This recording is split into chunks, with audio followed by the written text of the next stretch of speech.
I'm Trish Toby with WARC reporting to you live from Westchester, New York, where there appears to be some sort of mutant menace on the loose.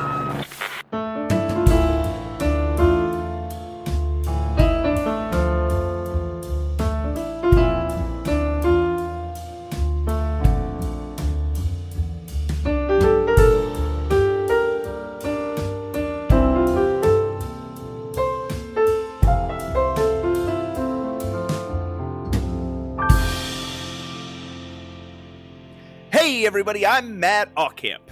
And I'm Pat Reber. And say it with us, Pete. Welcome to Mutant Menace. Menace. Hey, all right, Pete, you were a little fast that time. Yeah, you sped it up maybe too much.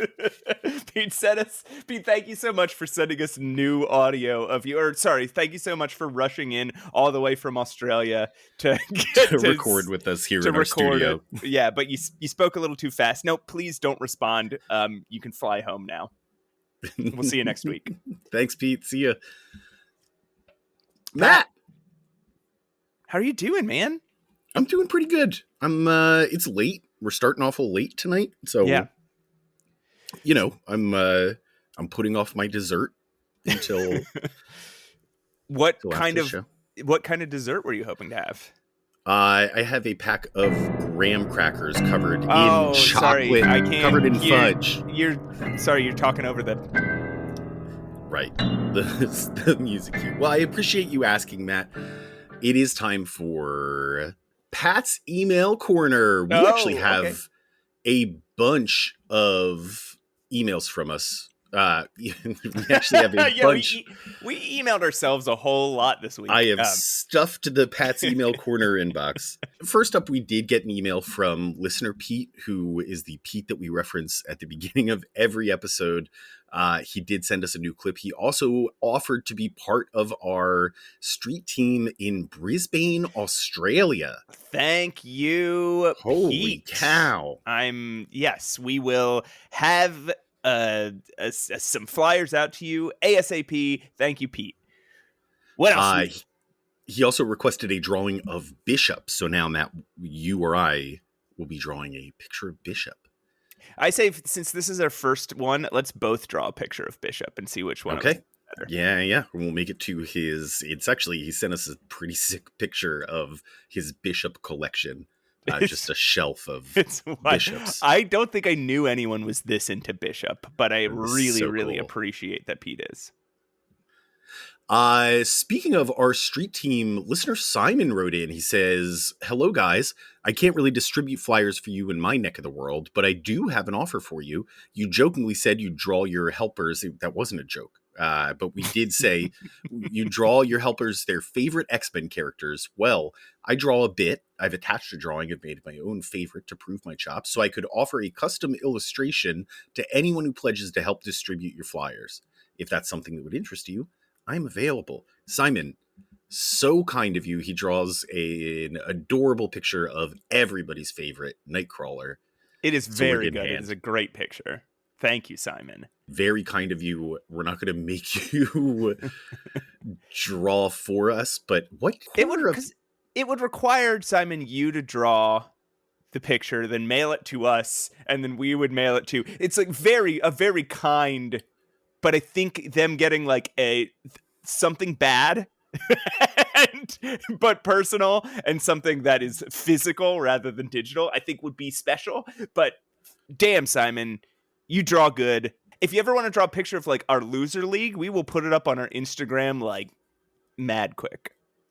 And you are now on our roster of artists. So the next time we need art for something, instead of doing it ourselves, you are on our short list. What corner of the world do you think he's from, Matt? He says he's from a corner of the world where he can't distribute flyers in my neck of the world. Hell. So like like if he puts a flyer out, it burns up right away. Well, and he also burns his little tootsies if he goes outside. Simon from hell. Very cool. We also have an email from listener James. He says, "Hey Pat, tell Matt that I'm doing fine. I've been enjoying the show since the first episode, and you can thank Pushing Up Roses for directing me to you. Keep on keeping on, Jim." I will thank Roses for you, Jim. Yeah. Thanks for checking us out, man, and thanks for being a fan of my co-host on Save Your Game, my video game podcast, Pushing Up Roses, and thank you for giving us a shot and emailing. I should explain, Matt. We're back on like about a 2-week delay between recording and release, which means I once again have no idea what the fuck these people are talking about. This is great. All right. Did we ask people just to tell us how they're doing? Because we have a couple like that. We really must have, because everybody's like, hey, tell. Well, okay. I don't know that. I can't view the emails. I'm locked out. There, you keep them in a vault. Well, here comes Email Michael, and he says verbatim the same thing that listener Jim said. Hey, Pat, tell Matt that I'm doing fine. He says, don't worry about Email Mike. Email Michael. Email Mike. He says, it isn't my place. Of course it is. But he says, it isn't my place. But I did look up a couple of things after listening to the episode. Apparently, Eddie Munster being a werewolf was possibly explained in an episode that showed that the brother of Eddie's mother, that is Eddie's uncle, is also a werewolf. So maybe the werewolf genes popped up in Eddie, but not his mother. It's best not to examine movie monster genetics too closely. Hey, you don't tell me what I get to examine too closely, but that is a very good observation. He also says magnets do work better in the cold. I had no idea, and I'm just assuming that he's right about this. But it's a bell curve where they eventually get worse too. This is also true of electronics. So I wonder if that's because there's magnets in electronics. Maybe we've discovered something, Matt. The listeners can't tell, but I'm pointing at my brain. He goes on to say they fail permanently in volcanic temperatures, though, when they melt. So the question of why Magneto has a lair in a volcano is a very good one. Maybe ask the writers of the issue. And then feel free. All right, we'll reach out. Here's my favorite part. Feel free to give me weird music recommendations or movies or whatever. It's your show after all. Nobody expects a Mr. Mike. Email Mike. I have a music recommendation because I just went to see a punk show in Philly this past week. I saw the band Dillinger 4. They're a really sort of noisy, aggressive pop punk band that rules. And their show was one of the most energetic live shows I've ever seen. Yeah, Dillinger 4. He did ask for weird music recommendations. I think this is a reference to something we said, but they're weird. Okay. I don't know. Here. Okay. Here's some weird artists I listen to. Yeah. What are some of your weirdest artists you listen to, Pat? It's not somebody that I prefer, but I think if you're looking for weird, Momus is pretty good. Oh, He's got 40 years worth of albums. I dug him for a very short amount of time, and he got on my nerves so quick. Yeah, it's not sustainable, but if you want something weird, that's a good experience. Same with James Kachaka Superstar. Like you'll really dig him, and his comics are good too. But you'll really dig him at first, and then he'll just get on your nerves. So okay, here's some weird music. I have like a playlist, my weird music playlist. Nice. Tally Hall, Tom Cardy, Bear Ghost. That's enough for now. Dan Deacon's a weird one, right? Dan Deacon's pretty weird, yeah. Neil Cicierega, who I was a guest on Save Your Game once.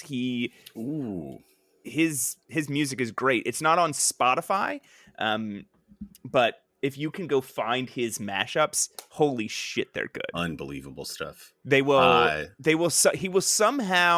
He'll make you just laugh out loud at music, which is hard to do.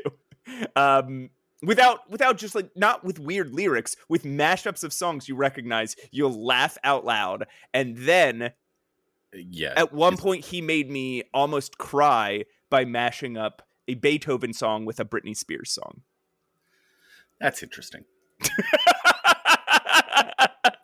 Hey, I just read The Will to Change by Bell Hooks, so you have to allow me to express my emotions, Pat. Don't patriarchy on me. A lot of talk about your other podcast on Pat's Email Corner. I feel like I should have more control over this. Okay, well, you talk about your other podcast then. One more email from, I'm on it right now. It's called Pat's Email Corner. One more email to read from Weapon Jason. Subject line, remember, you asked for it. So I'll trust that he did. It appears to be a list of everybody that appeared in that one Defenders Hero Mania issue. Oh my goodness. His association with them. So, okay. Hercules, familiar thanks to his The Avengers and Champions appearances. Enjoyed the Bob Layton miniseries, Hercules, Prince of Power from the mid-'80s. Falcon, familiar thanks to The Avengers and Captain America. Prowler, aware of him from his appearances in Amazing Spider-Man in the late 80s, but clueless when I was first reading these Defender issues. Jack of Hearts, knew him from his Iron Man appearances the year before these Defender issues. Loved Oliver Coipel's version in The Avengers. Yeah, totally. Ms. Marvel, read her comic and, of course, The Avengers. Captain Marvel, read his comics. Son of Satan, he'd been popping up in the Defenders before this, so familiar. Black Goliath, he'd shown up in Champions just before this, so familiar. I guess we'll get there. Champions. I wonder if we'll learn anything about that anytime soon. Polaris had seen her in X-Men. Havok had seen him in X-Men and loved his costume. Great costume. Tagak, at the time, no clue who he was. He turned up in the Contest of Champions comic, and doing a read-through of Daredevil recently, I found him there. Yeah, that's pretty interesting. Wow. Iron Fist, of course, along with Power Man, who wisely avoided the silliness. Stingray, no clue who he was when he appeared here, but fell in love with his look. I love the idea of Iron Fist saying to Power Man, hey, let's go join the Defenders. And Power Man being like, leave me out of this. Yeah, no. Yeah. Just no. Nova was reading his comic at the time. Since you're talking about event comics, I highly recommend Annihilation, which was the cosmic event happening at the same time as Civil War, but was far more interesting. I like Civil War, actually. That. Marvel Man, no clue at the time, but of course this guy does go on to become Quasar and also shows up in Annihilation. I didn't know Marvel Man became Quasar. Okay, I know Quasar. Captain Ultra. Captain Ultra. Vaguely remember seeing him in a Fantastic Four comic, but he was a joke there and is here. Torpedo. No clue at the time, but he'd later be a big part of the ROM Space Knight story and turned up in my Daredevil read-through. Paladin, another one who popped up in the Daredevil read-through. I mostly know him for briefly dating Janet Van Dyne in the mid-'80s, the Avengers comics. She does not have good taste in men. And then White Tiger, don't think I knew him at the time, but he'd pop up in Spectacular Spider-Man soon after this. Okay. Right. And then Matt, he goes on to tell us about the villains and what he knows about them. Oh, boy. Okay. I'm going to read through this. This is fascinating to me. Okay. Sagittarius and Libra were from Zodiac, who fought the Avengers. Pretty sure at that point they're life model decoys. What? Wow, interesting. Porcupine had seen him in Captain America. We saw him in the X-Men. Yeah. Beetle and Electro, Spider-Man comics. Yes. Looter, no clue at the time, but eventually becomes Meteor Man after this, which is where I remember him from because of the cover, fighting Black Goliath alongside Spider-Man. Oh, boy, okay. Boomerang, no clue at the time, but later familiar with him as a Spider-Man opponent. Toad, I knew him as a hero click. Toad, X-Men reprints had introduced me to him. Melter, knew of him from Iron Man. Leapfrog, no clue at the time, but another one who turned up in the Daredevil read-through. Shocker, Spider-Man foe, of course. Joe the Gorilla, Pecos, Captain Scrag, no clue at the time, and despite having done a recent read-through of the Avengers, did not register them as appearing there, though apparently they did as part of the Split Second Squad. Oh, okay. All right, interesting.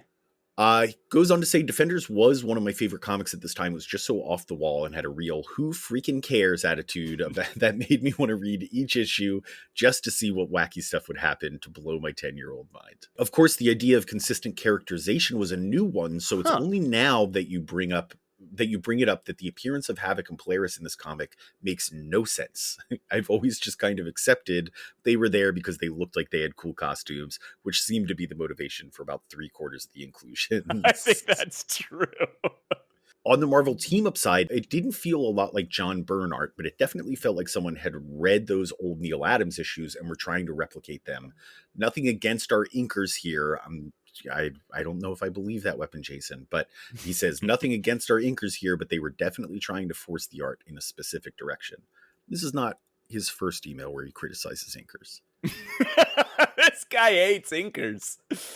And then finally he says, I think there's some revelations about the origins of the Living Monolith in the graphic novel Revenge of the Living Monolith, which I'm sure you'll be covering when you get to the mid-'80s as you try to uncover the truth about this fascinating and iconic X-Men opponent. Oh my God. Okay, Pat, I have to admit to you, I did figure out how to pick the lock on your vault, so you might need to get a new lock, but I did get into there earlier, read Weapon Jason's email, and I added the Revenge of the Living Monolith graphic novel to our mid-'80s Oh God episode. We're gonna get so list. Angry all over again.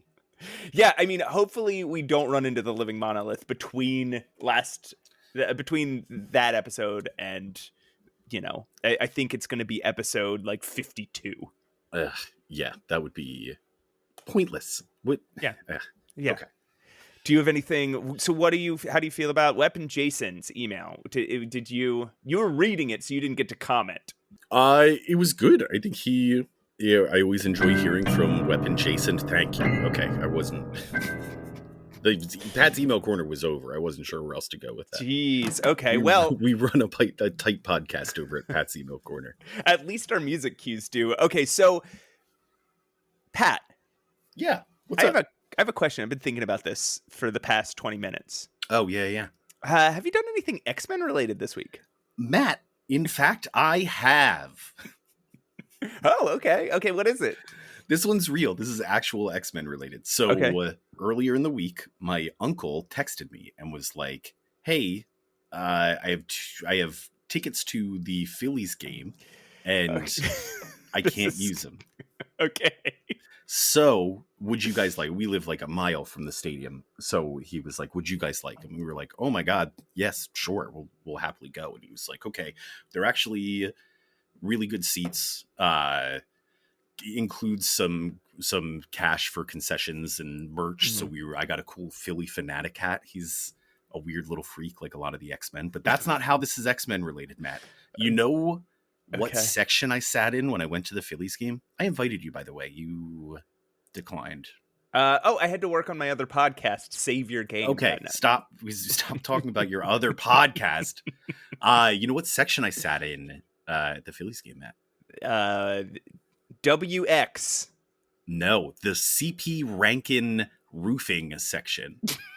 The local roofing company owned by X-Men villain Cal Rankin. Wow, did he show up? Was his name on the benches or anything? Oh, he's dead, right? As far as we know, he's dead now, yeah. Oh, okay. He wasn't there. Mm-hmm. Very I'm not endorsing this roofing company. I'm not saying anything bad about this roofing company aside from the fact that it's owned by a somewhat reformed X-Men villain. Matt, did you do anything X-Men related this week? Indeed, I did, Patrick. We both know, and the listeners know, I've been a little movie boy lately. That's right. You've been catching up. Mm-hmm. And you know what movie I watched? One of the favorite movies of co-host of a very popular X-Men podcast, Mutant Menace. Ooh. I watched one of his favorite movies. Did you just watch one of your own favorite movies, Matt? I watched the movie Tar. Ooh. Which I know not only do you love this movie, you love Lydia Tarr, you endorse all of her actions in this movie and all the actions that she performs before the movie that they reference in the movie. It was good. It was a fun movie. It's Well, so good. It wasn't fun, but it's good. It's long. It is long. Yeah. But it is such a fascinating and fucking hilarious character study. Like it's a very it's not like laugh out loud funny. Yeah, I was gonna say I don't think I laughed during the movie, but it is still incredibly funny. Did you know that the guy that made that movie also invented Big League Chew? There's no way. He invented Big League Chew like back in the 90s, and since then has used his fortune to make a movie like every 10 years. Are his other movies good? I know he's made other movies. I haven't seen any of them. Okay. Kate Blanchett's performance was fucking incredible. Yeah, she should have won the Oscar for that. It was really like she was that person. Yeah, the movie was very good. Her performance blew my mind. Rachel got me a Lydia Tarr Innocent t-shirt for my birthday. Yeah, which is how I know you fully endorse everything she does in that movie. So good. That's good, Matt. This is way more X-Men related than you've been recently, so I'm happy. Well, I was going to talk about how I went and saw a punk band, but I got to say that earlier.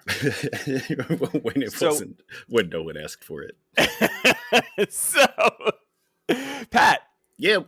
Would you like to, with me, your friend Matt, dive into some X-Men comics today? With you, Matt, I would absolutely love to. Should I start with Uncanny X-Men number 120? Wanted Wolverine, Dead or Alive. Sure, go ahead. That was my vocal warm-up before the show. Wanted Wolverine. Wanted Wolverine. Wanted Wolverine. Chris Claremont and John Byrne, author, co-plotters, penciler. Terry Austin, inker. Tom Orzechowski, letterer. Glynis Wein, colorist. Roger Stern, editor. And Jim Shooter, editor-in-chief. Who's that? I don't care. Release date, January 16th, 1979. Cover date, April 1979.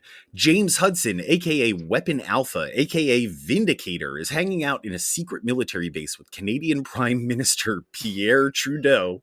Yeah, that's actually a character in this comic book, Pierre Trudeau. It is not a friendly caricature. He looks like Clint Howard. And he's so conniving and angry. And together and bald. He makes him so way more bald than he is in any pictures I've seen. I looked up, but I didn't know what Pierre Trudeau looked like, and I looked it up and I was like, oh wait, this guy is not that bald. This is pure John Byrne Canadian politics. Pierre Trudeau and Weapon Alpha are reviewing footage of the X-Men fighting mandroids from last issue. Trudeau is demanding that the Vindicator retrieve Wolverine since the Canadian government spent so much goddamn money on developing and training him. To help him, Vindicator calls the members of his super team Alpha Flight at their respective civilian jobs. These are North Star, aka Jean-Paul Boubier, a professional skier. Shaman, Dr. Michael Tu Youngman, a physician in a Sarcy reserve. Snowbird, Corporal Annie Mackenzie of the Royal Canadian Mounted Police. Sasquatch, Dr. Walter Langowski, a professor of biophysics and former professional American footballer. And Aurora, Jeannie Marie Boubier, a teacher in Quebec. God, yeah, dude, hold on. I love Alpha Flight. Okay, maybe we should talk about them more when we see them here in costume. But man, like, I always want Alpha Flight to be better because they're so cool. Okay, go ahead. It's so funny that they're all doctors, that 2/3 of them are doctors. One of them is a professor of biophysics and was a former all-pro linebacker. Yeah, they also, this also does not speak to the very interesting things about their characters at all, because John Byrne hadn't thought of them yet. Yeah, sure. They all just have jobs right now. That's all their personalities are. He said in interviews, especially when he had to, well, again, we'll talk about it a little more. When he started the Alpha Flight series, he said that they were just meant to be some guys who lose a fight to the X-Men.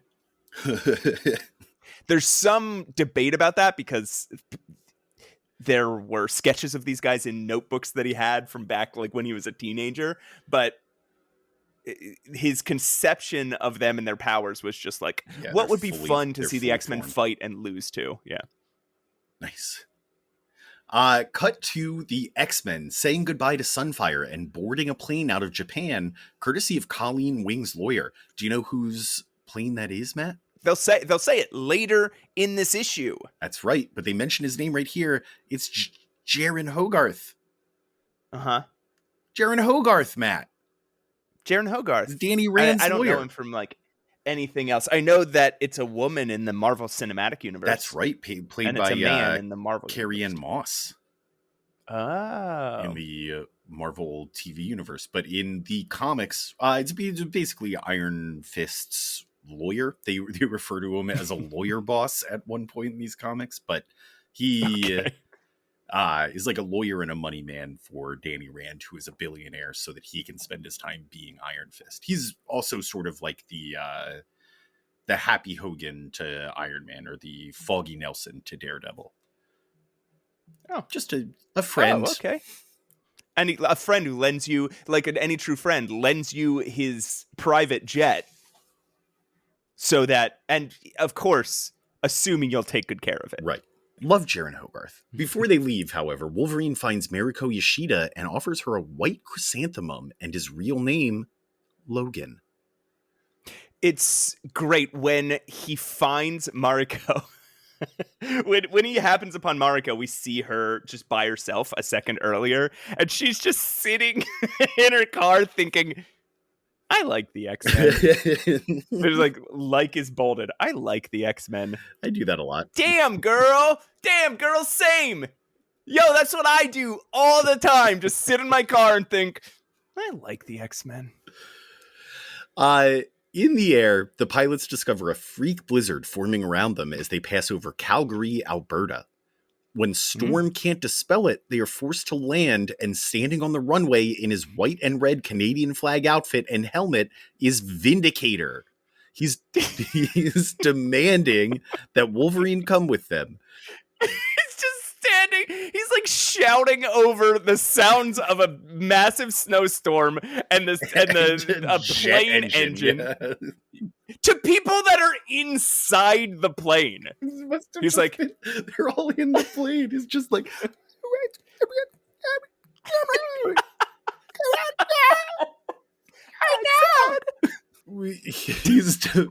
the plane attempts to take off again, but it's held where it is by the big, hairy orange arm of Sweetums from the Muppets. So, sorry, I mean Sasquatch from Alpha Flight, who accidentally throws the plane, destroying both an empty hangar and the plane that Jeryn Hogarth loaned the X-Men. Oh boy, he must be so mad. He's gotta be so pissed. Does he not? How did you destroy my plane? Well, I would say it might be his fault for loaning a plane to the X-Men. Angus McWhirter was right. Yeah. Justice for Angus McWhirter, who's currently dead. He shouldn't have tried to burn down Muir Island, but still, like... Vindicator quickly flies down and cuts through the hull of the plane with his energy suit, but finds the plane empty. What? The X-Men were in there! Well, meanwhile, Matt, the X-Men have snuck in through an empty part of the airport and are attempting to blend in with the crowd and lose those nerds in Alpha Flight. Wolverine tells them briefly about James Hudson and Alpha Flight. They are apparently a team of superheroes who work as agents for the Canadian government, and Hudson is their leader. Wolverine describes himself as Hudson's first guinea pig. The X-Men decide to split up and meet at Calgary Tower to keep Alpha Flight off their trail. However, moments later, Nightcrawler is ambushed by two mostly off-panel mutants dressed in black and white starburst patterns. They fly in, shine super bright, and then punch him out. Kurt Rupert. Oh. Nightcrawler tells us he made it 7 miles in 3 jumps. That's 2.3 miles per jump pad. That's huge. He was struggling with like 100 yards. Yeah. So I looked it up. Apparently, because he follows Earth's magnetic lines of force, Sure. he can teleport north and south 3 miles each. Okay. East and west 2 miles each, and 2 miles vertically if he exerts himself. 2 miles vertically? When I first read this, I was thinking, yeah, wait, 2 miles vertically? Like, does that means he can teleport from the ground onto an airplane? No, airplanes are a little higher than that, right? How high? All right. A mile is 5,280 feet. I know. A commercial airplane typically flies between 30,000 and 42,000 feet. Okay. So that's like 7 miles. Yes. So he can't teleport right up onto an airplane. Maybe onto a helicopter, though. Okay. That'd be cool. Maybe we'll see that. If you were flying in a helicopter and Nightcrawler was just next to you all of a sudden. Anyway, he's getting super powerful, which is I'm just so happy for him. I do have to say I was confused when I first read this because my baby idiot brain still, when he sees north and south, thinks that they're up and down. Yeah, north is up. Like up in the sky. Up. Scotty, Misty Knight, Peter, and I guess the pilot and co-pilot, Annie and Jill. We meet them. I don't know. They must be so confused about all of this. all meet at the town. Good for them with an all-female flight crew in 1979, though. Yeah. They all meet at the tower and find the rest of the team missing. We cut to Sean, Aurora, and Colleen Wing at a store in the mall buying clothes. They're just shopping. They're not missing. Vindicator finds them there, though, and Banshee immediately tries to attack him with Sonic Scream, but doubles over in pain as he strained his vocal cords last issue in Japan. Vindicator walks forward to see if he's all right when Storm comes out of the dressing room and just blasts him through the wall with a gust of wind. Like he does, Vindicator runs away. That's all he does. Is he starts fights and then he's like, oh, they're too strong for me, and then runs away. Yeah. Outside in an alleyway, Wolverine is grabbed by the same furry orange arm of Sasquatch and slammed back and forth into 2 walls until he's unconscious and then carted off. Meanwhile, Sean and Aurora both meet up with Peter and Scott and infer that Wolverine and Nightcrawler have been captured. Cyclops vows that, though he didn't start this fight, he will finish it, even if he has to kill Alpha Flight. He's gonna kill Alpha Flight? He would, dude. This is his family. Yeah, you fuck with the X-Men. Do you think that is from the sense of, like, these are my family? Do you think he's there yet? Or do you think at this point it's just like, this is my team that this is an insult to me as a team leader? I think that he's taking it personally. I think that he cares. I think that he really cares about the safety of his team. I don't know if he's at the family level yet, but... Right. I mean, he's getting there, and I think, spoilers, he'll get there this episode, but it feels like he's not quite there yet. Yeah. It feels like this is like an insult. Okay, couple things. Yeah. In one of the last pages, in the foreground, there's just a guy with a name tag that says Burt. I was wondering why you wrote a note here that was just Burt.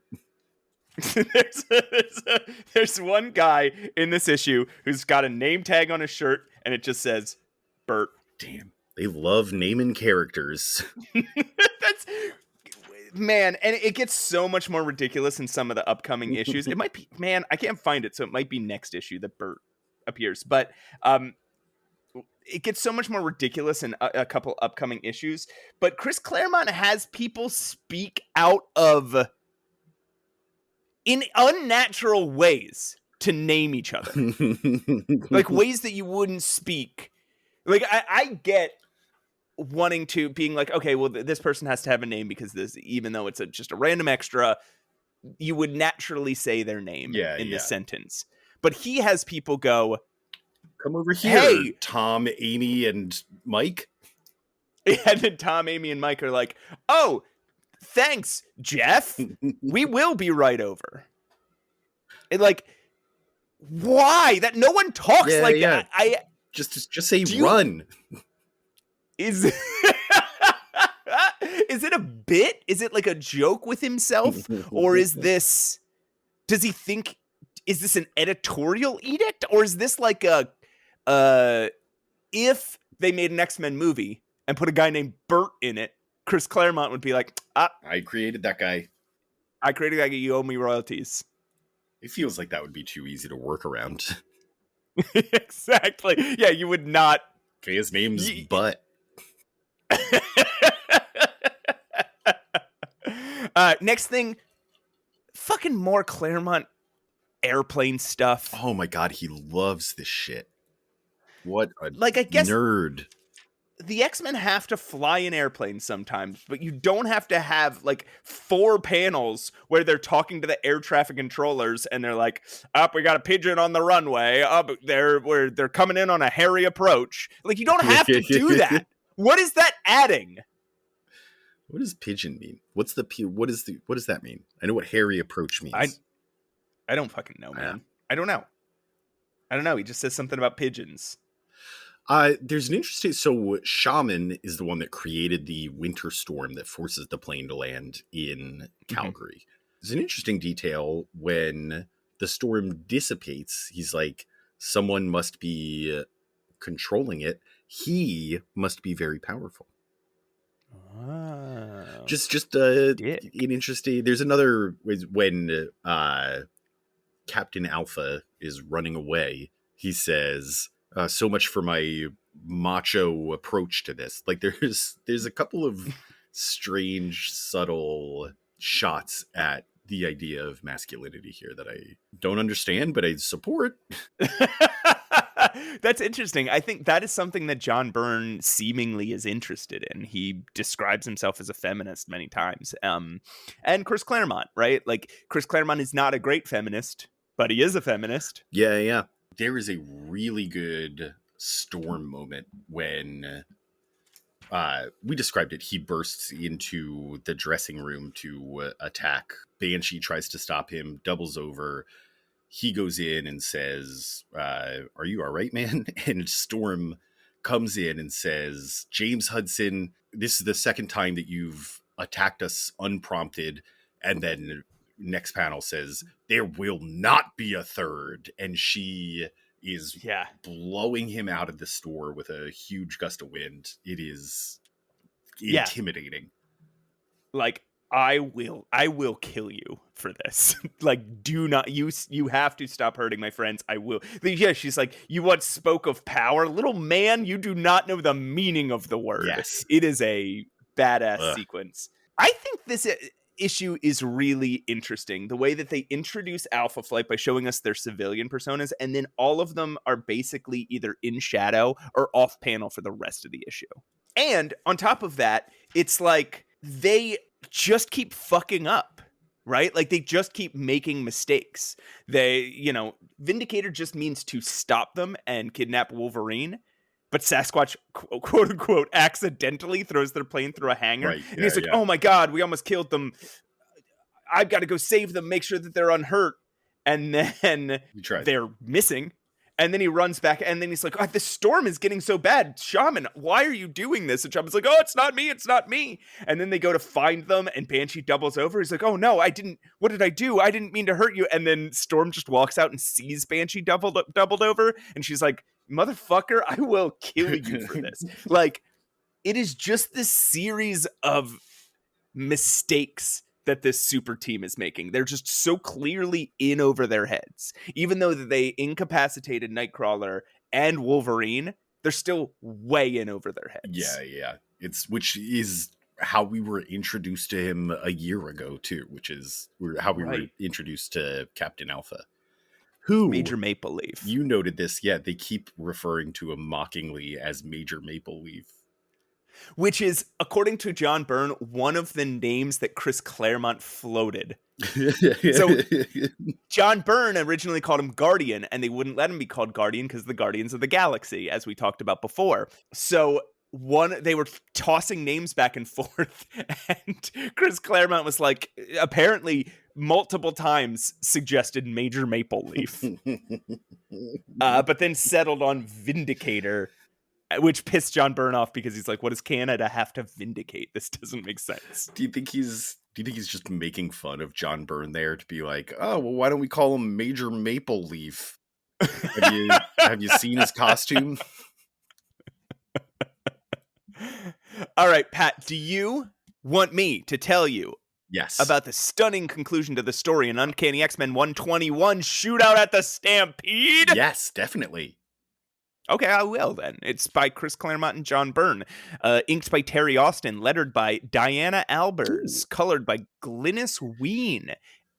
Edited by Roger Stern. And editor-in-chief did by Jim Shooter.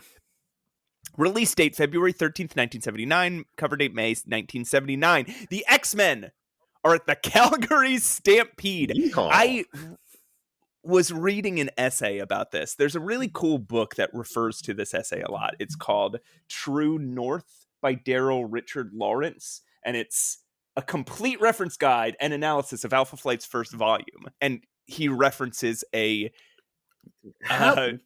what? Yes? Yeah. That's a book? yeah, it just came out this year. Incredible.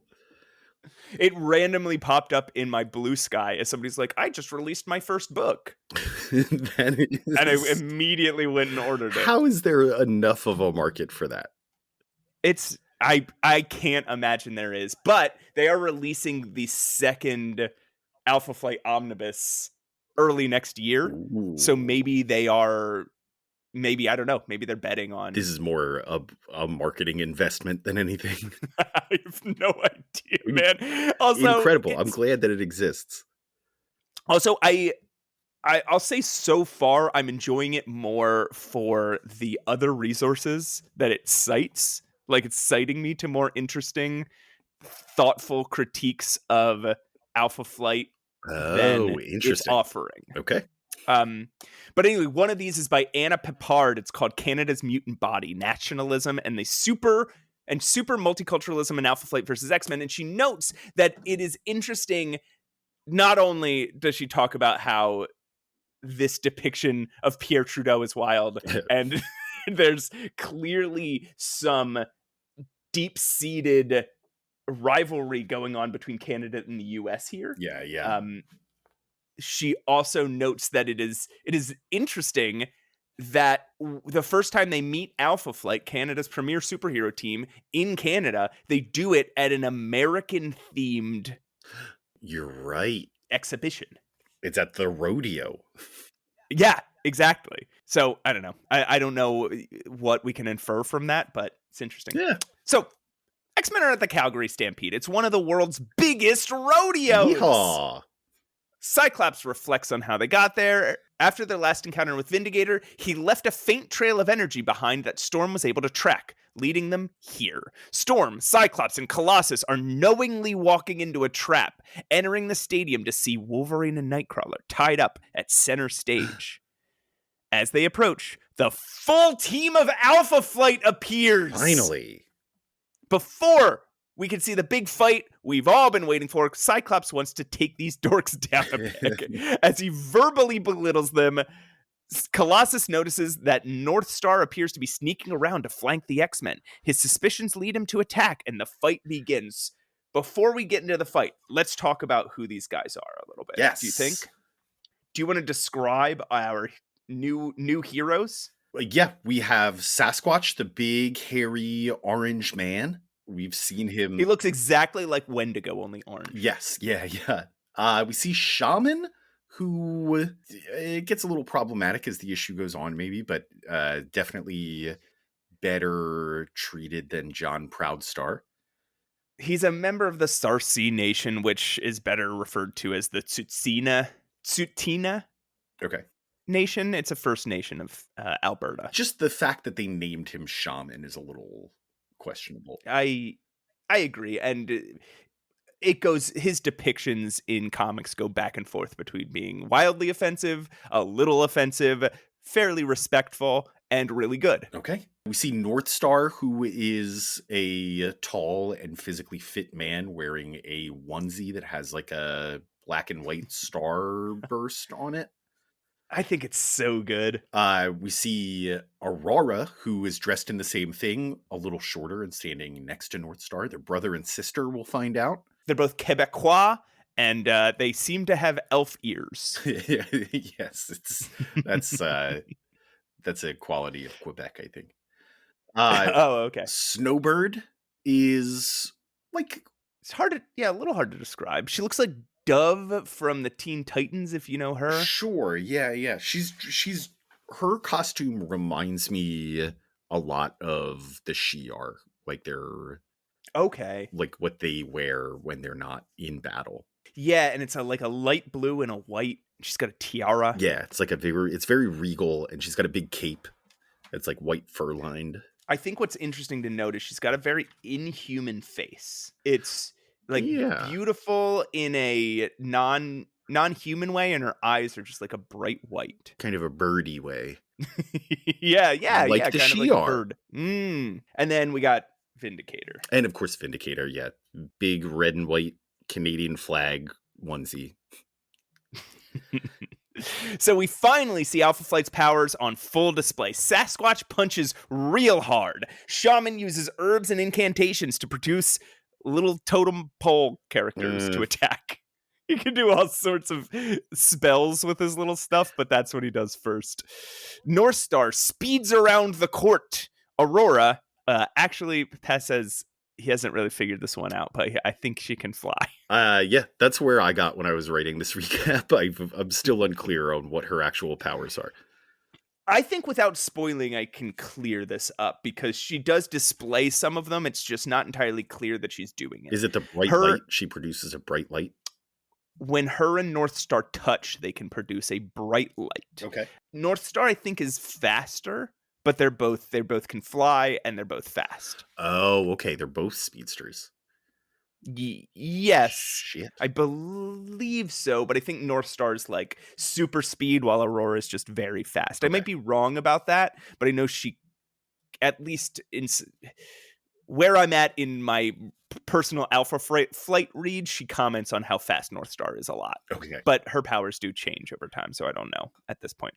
Anyway, Snowbird not only flies, but she can turn into a giant Arctic owl. That was pretty sick. Shaman can also summon wind, storms, something like that, but he's not Storm. Shamans, he also at some point sprinkles some dust around that causes a barrier that other people can't enter. There's an invisible force field around. He's a wizard, right? He's like he can just do any Doctor magic. Strange. Yeah, he can kind of do any magic, but he has to reach into his pouch and pull out herbs and, of course, little with things to do it. Shaman's use of his ability to summon a storm is not without its consequences, though. His attempts to control it have built its potential energy up into a ball, ready to spring forth at any moment, and it does! Suddenly, a violent blizzard erupts, creating a beautiful and fucking rad setting for the rest of the fight. It also affects the city and some citizens we get to know. There's some very good ones. Paul, Jim, Corey, Darice? What is Darice? It's French, baby, French Canadian. And then at some point, somebody who's we probably get a name for, but I didn't catch it. I'm pretty sure yells Darice because I think it's supposed to be John Byrne. Oh, and he says Darice Duck, and it made me think of a character named Darice Duck. Donald Duck's ugly cousin. Why does he do this? Anyway, the fight goes back and forth until it becomes clear that the storm is too powerful for any of them. Storm catches Snowbird in a net made out of her cape. Yes. Smart. And classic flies off. Classic net trap. And flies off to try to tame the blizzard, knowing that using that much power could kill her. Arms outstretched, she soars past the clouds into air so thin and cold that a normal human would perish in seconds. Her perceptions widen until she sees and feels the storm, not as clouds and wind and snow, but as patterns of energy. She reaches out with mind and body and soul, becoming one with the tempest, and then, gently at first, she draws it to her, channeling it through her body into the upper atmosphere, spreading its fury across an entire continent, creating surprise snowfalls from the Rockies to the Atlantic coast. A misery, to be sure, as she slowly diffuses the storm's core, but far better than what might have been. Wow, did you write that, Matt? That's all. That's all direct quote. I almost kind of wanted to read it again in my Claremont voice, but I won't. He's getting hornier and hornier for Storm. Oh my every God. issue. Her costume is getting skimpier and skimpier too. I don't think it's just Claremont. And she's taking it off like every issue. Yeah. We're not quite to the point where every character remarks on how attractive she is, but he's like this. So many chunks of this could be taken out and read as sex. Like he is describing like a sexual sort of experience here as she dispels the storm. Yeah. It's and I don't think that's accidental. It feels a little strange to watch somebody else ogle a fictional character that they're creating as they do it, right? Like it's like drawing two boobs on a piece of paper and then masturbating to those boobs. Yes. It's, there's a thing. Have you ever read Wheel of Time? No.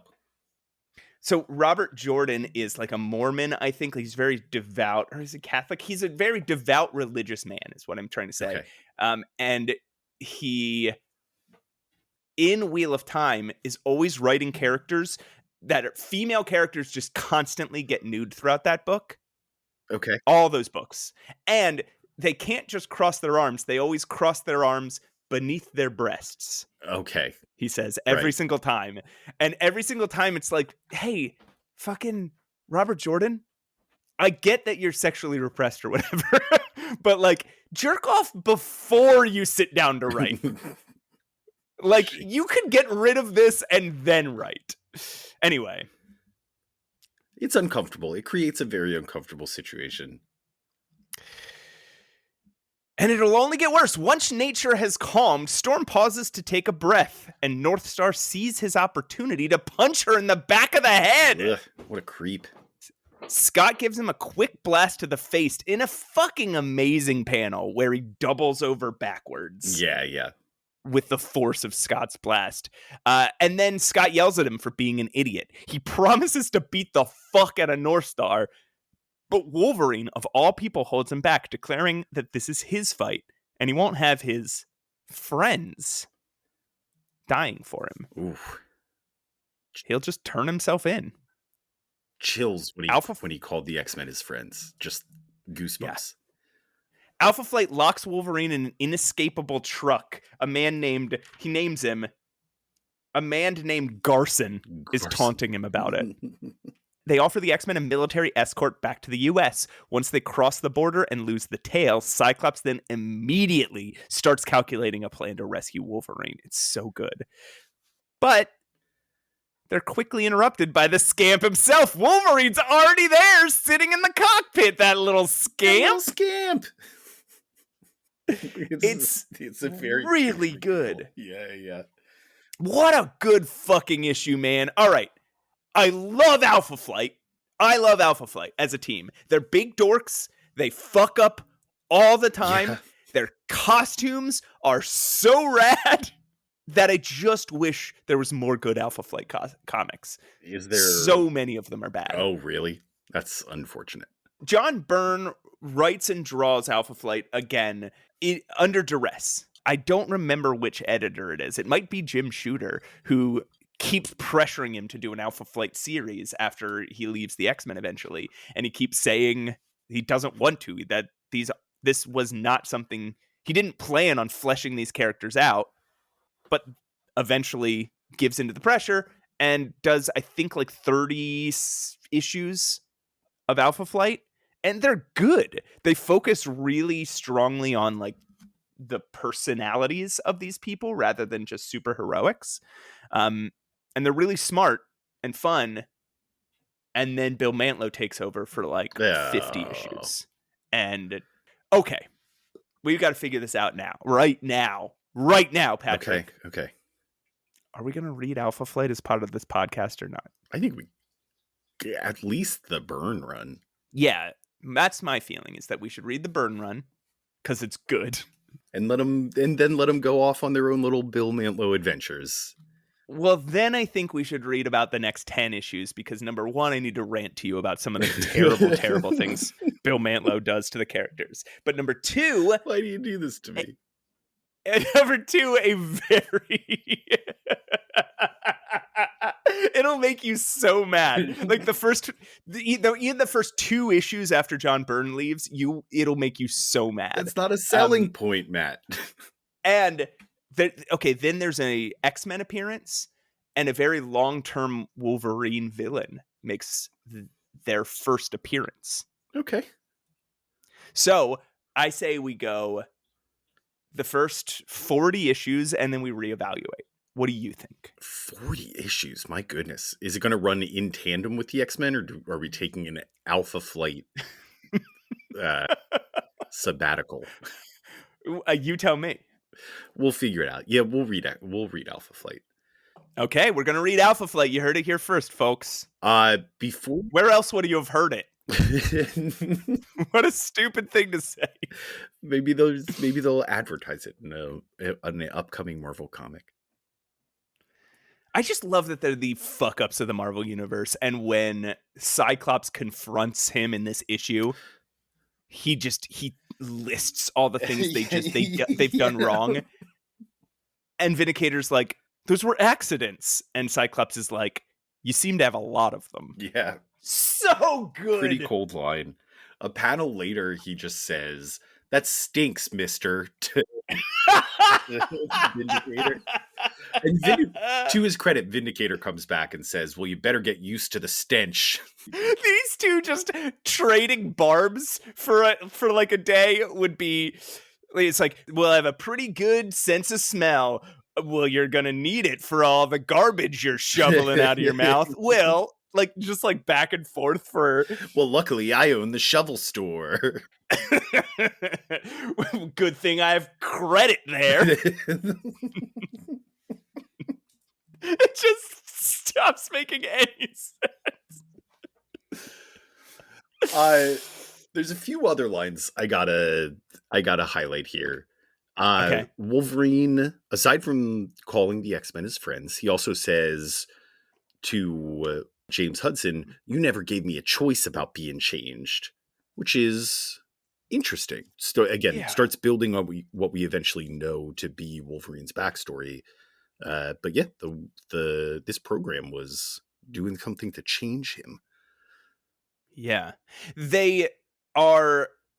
Some of this contradicts what we eventually learn a little bit. Like how much James Hudson was involved and how conscious Wolverine was about how the way that he was changed and how much the Canadian government was involved, but at least indicates that these things are elements. Cyclops calls Canada a misbegotten country. He hates Canada. That's fun. And at this point, this guy also must hate speedsters, right? Oh my God. The contempt he has for North Star mirrors the contempt he has for Quicksilver, but without any of the mutual respect. Yeah. He switches right into that mode of like, oh, this fucking guy. I wanted to go back and look. Does this amazing panel where he knocks North Star over, does that mirror a fight he had with Quicksilver in the early comics? No, I think that, or what it reminded me of, was a couple episodes back when Wolverine goes feral and tries to attack Cyclops, and Cyclops finally gets to blast off on him.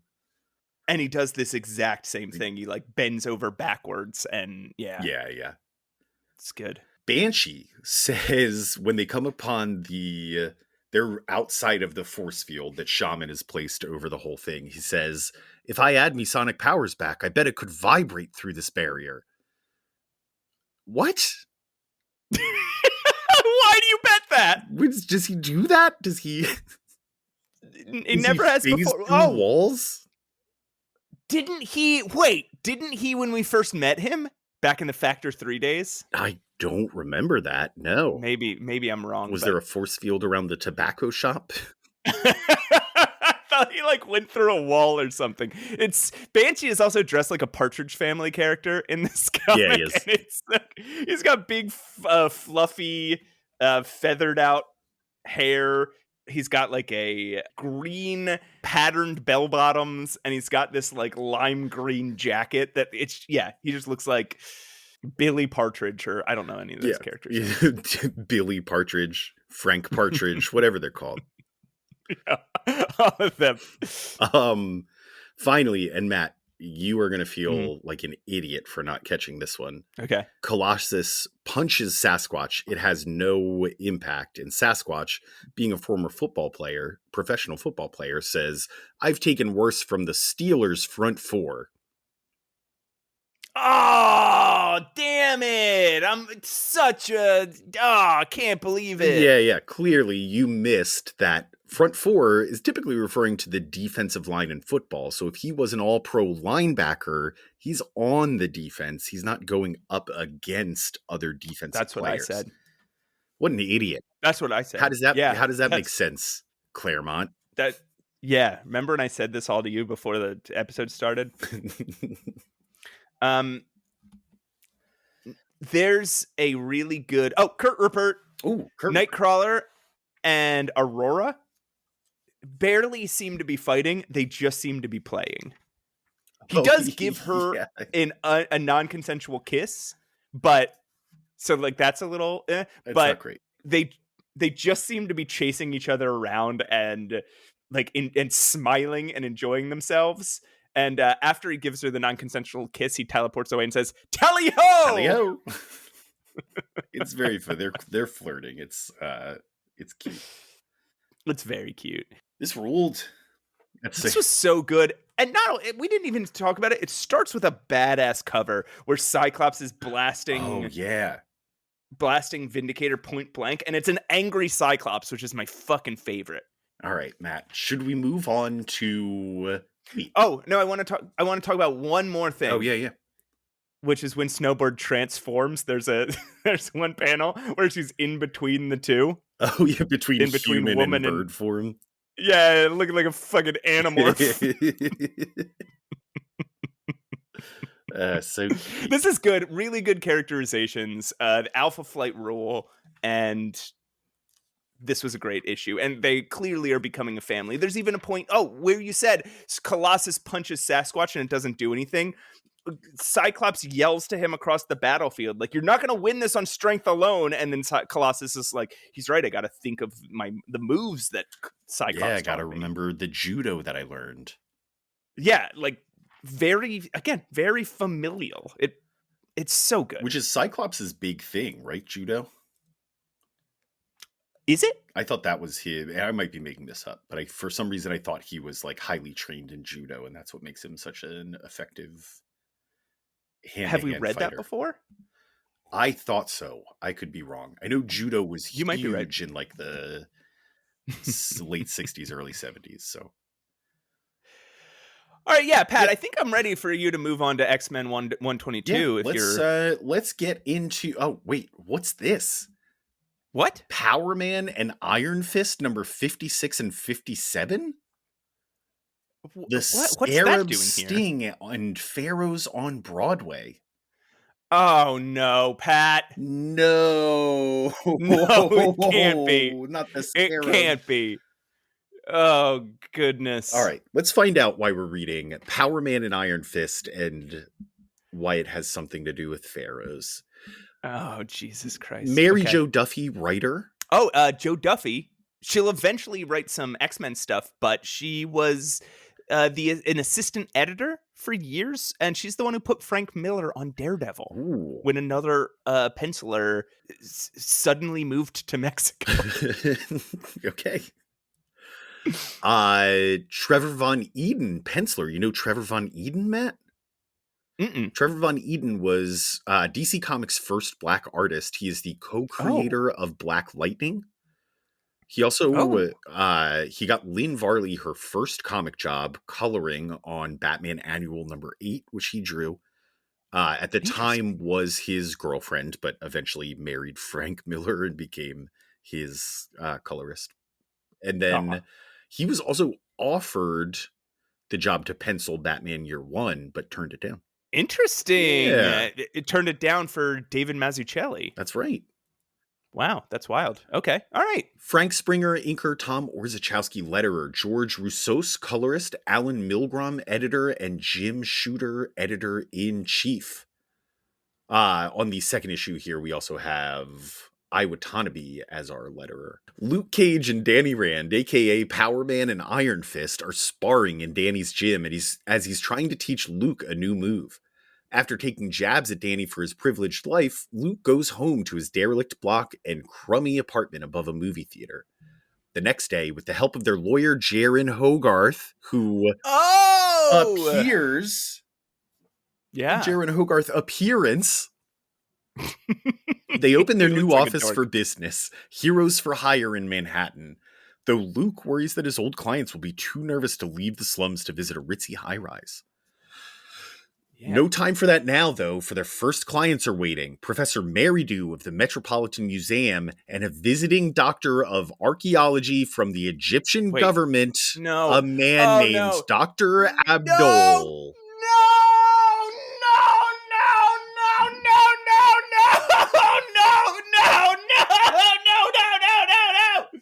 No! You can't! We can't! Thanks for doing that into my headphones. Look, it's fine, Pat. This isn't... Okay, this isn't in the X-Men. This is a completely different writer who was an editor. We're not in the X-Men. Yeah. Maybe there's some logic to this one. Maybe we're going to get some sort of origin story, some sort of motivation. Maybe we're not setting up the same bit we did last time we read about this guy. Power Man and Iron Fist's job is to guard the Tutankhamun exhibit at the Metro Museum. And on their first night, a bunch of henchmen break in and try to steal the exhibit. After clobbering them, Professor Meridew shows up and discovers that all the artifacts have been switched with fakes. So the two hit the pavement investigating what the hell could have happened. After following some leads, they find themselves kicking in the door of Dr. Abdul's apartment, only to find a crouching living monolith inside, sitting all by himself in an empty apartment. What the hell is this? How long was he waiting for them to figure it out? Just what? In giant form, alone in a huge apartment. A huge empty apartment. What? How big is this apartment that it can fit the living monolith? Why is he just crouching all alone there? Completely unfurnished, too. Yeah, he's just like, aha, you finally found me. Like he's playing hide and seek. What the fuck? The monolith tells him that he had already switched out the artifacts when he hired them and sent his men to fail so Power Man and Iron Fist would be the suspects when the fakes were discovered. That's what.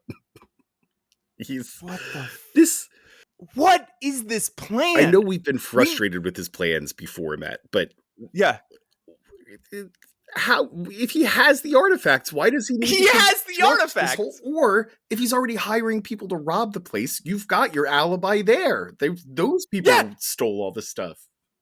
Yeah, you don't... Why hire Iron Fist and Power Man? Why don't just have them break in, and if they get caught, oh well.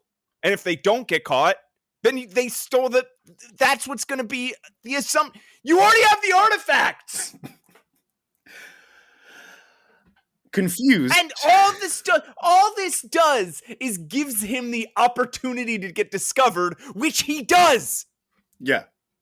But in monolith form. hate this guy. Confused, but not for all the reasons he should be, Danny pulls Cage aside to explain that he recently met Havok in a stint with the Defenders and knows that this shouldn't be able to happen unless Havok is dead or in some weird crystal cage. He told him that? Oh, hey, my name's Alex. If you keep me in a crystal coffin, there's a man that grows really big. Is that your power? No. Just sitting, drinking Hulk's bad coffee, talking about this time that Havok got kidnapped by the living pharaoh. Monolith gloats that he's already taken care of Meridew and that they'll never know where he's hiding the artifacts or how he can wield the power cosmic, cosmic power, without involving Havok. It's like a toddler. Haha, you'll never know where I hid them. I've been crouching here for 3 weeks waiting for you. So Power Man and Iron Fist charge him. Monolith easily slaps them aside and then stands up to his full height, shattering the apartment complex and burying the boys under rubble. That is also a great moment because he's like, you'll never find where I've hidden the artifacts, or figure out how I wielded the cosmic power without involving the X-Men. And it's like they immediately charge him as if to say, nobody tells us we'll never know where the artifacts are or how to wield the power cosmic without involving the X-Men. Come on, Luke, let's go get him. I read it, and truthfully, this is what I love about this era of Iron Fist, or Power Man and Iron Fist, is I'm pretty sure it's just we don't care. He's like, but how did I learn to wield this power without Alex Summers? And they're just like, I don't give a fuck, man.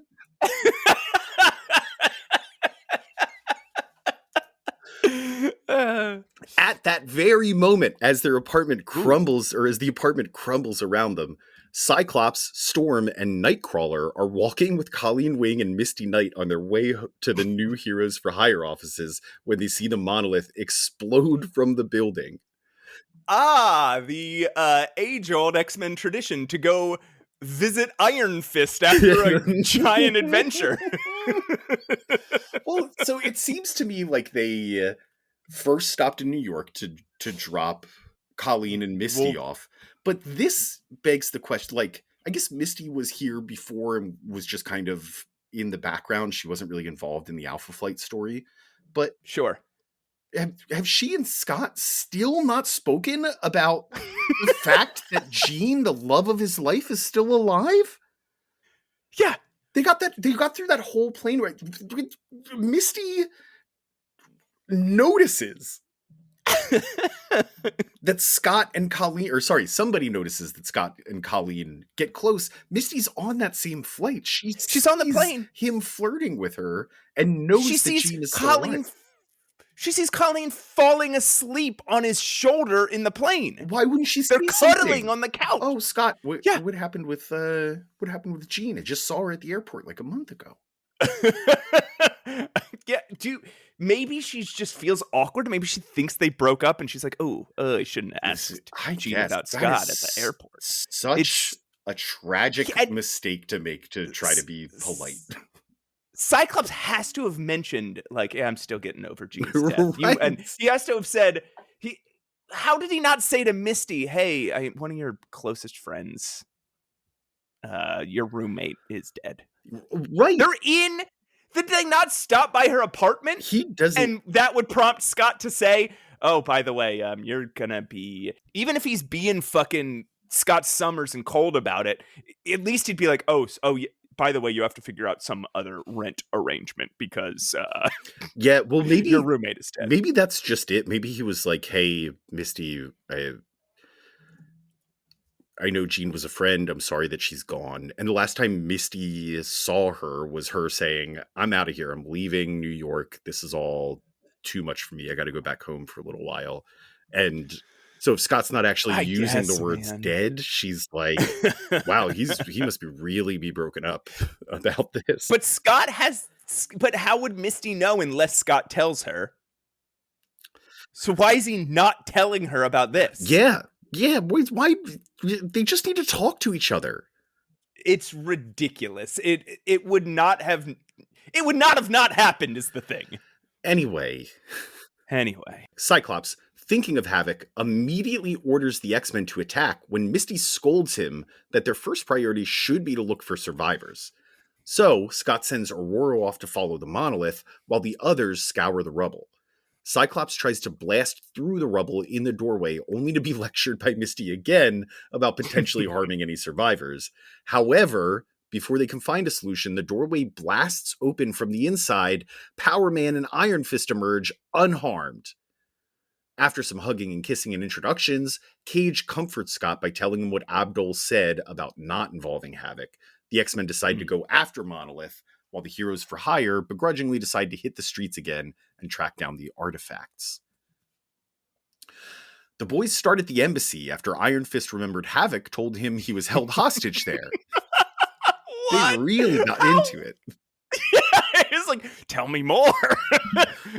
Which embassy did they hold you at? Inside, they find a bunch of bunkies and kick their asses. Yeah. The first one they run, it just opens the what do you call that? The hole in the door that you can talk through. Yeah. The little slot. You can just see his face. He looks just like Ed Asner. And he just says, "You're not allowed in here." And that's enough for Power Man and Iron Fist at a foreign embassy to say, "We're breaking in and taking everybody out of this place." It's an international incident. Anyway, inside they do find a bunch of bunkies, kick their asses, then find a room with a bunch of artifacts and some new crystal pyramid thing that glows when they turn the lights off. There's a great shot of a great battle of Iron Fist just flicking the light switch on and off and stroking his chin like he's thinking real hard. They grab the pyramid, head out to find the other artifacts and missing archaeologists. Meanwhile, the X-Men seem to be doing little more than slightly annoying the Monolith when he suddenly feels a disturbance as Iron Fist touches the crystal pyramid. Also, Storm saves some character we haven't mentioned because who cares? They're really concerned about this character that doesn't play any part in the story. It's like, oh, she can expose him. He's a giant towering monster. Pretty sure he's exposed. As Power Man and Iron Fist are searching the city, they see a bunkie dressed in their usual Spirit Halloween ancient Egyptian costume, driving an armored car, and obviously know that's where the stuff is. Oh, it's right there. This is the second time they have gotten caught this way. By just refusing to take off their Egyptian headdresses as they drive a modern truck through the streets of New York. They have to have said, oh, remember when Ahmed got caught by driving that ambulance and Spider-Man was just like, oh, there he is. So we probably shouldn't do that anymore. And then this guy is like, I'm going to fucking do it. I'm going to fucking do it. Nobody tells me not to wear my headdress. They can't tell me to take the headdress off. They kick the truck driver's ass and break open the cab to find Professor Meridew stuffed into King Tut's sarcophagus. Gross. Meridew tells them that they brought Abdul in to consult on the crystal pyramid, which I guess is called the Cheops crystal. I love a good bag of Cheops. And he is using it to draw on the power of himself and the two other archaeologists who are also stuffed in coffins somewhere. He doesn't need Alex Summers anymore. He could just pull power from guys. Yeah, if you get 3 archaeologists, it equals 1 mutant. And if you put them far enough away in the city of New York from each inside ancient sarcophagi. Yeah. Iron Fist calls the police and tells them to find the other guys while he and Cage heads to fight the Monolith. Another thing I love about Power Man and Iron Fist is they get most of the way to wrapping things up and then they say, you know, we're not actually getting paid for the rest of this. The police will take care of it. This was because Luke Cage wanted to fight Monolith. Yes. He was like, they're gonna beat him up before we get there. Just have the police do it. They wander off to find and fight the Monolith, just as the Monolith has grabbed Storm and the MacGuffin character. He's about to squeeze them to death when he suddenly falls. Luke Cage had grabbed him by the foot and just flopped him onto the ground.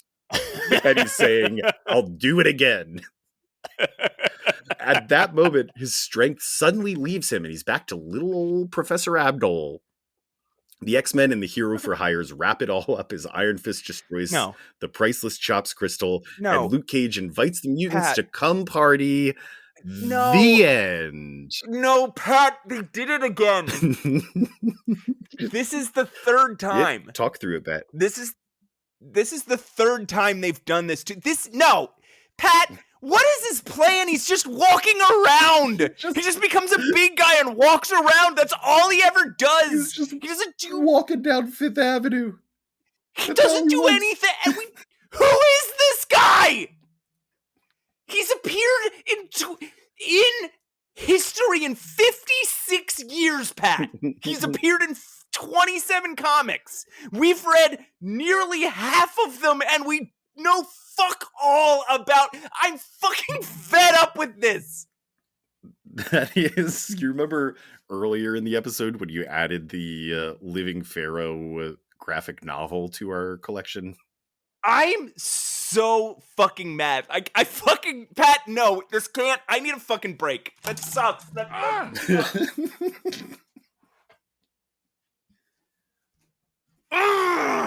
Did you mean to hit the soundboard when you threw your headphones down? Because it went, the Cyclops. It hit the mouse. Oh, it's just, I can't. He loves shoving people in coffins. We know that's one of his interests. Okay. He loves. I'm sweating. I'm drenched with sweat. It really seems like he just wants to get big. Like that is the end game for him. Because he was perfectly happy walking around New York as a giant. He didn't say anything. Like, he didn't even state a goal. He was just walking around. I'll say, okay, he doesn't appear in anything again until 1985. You keep saying stuff like this, and it keeps not being true. Okay, I'm reading.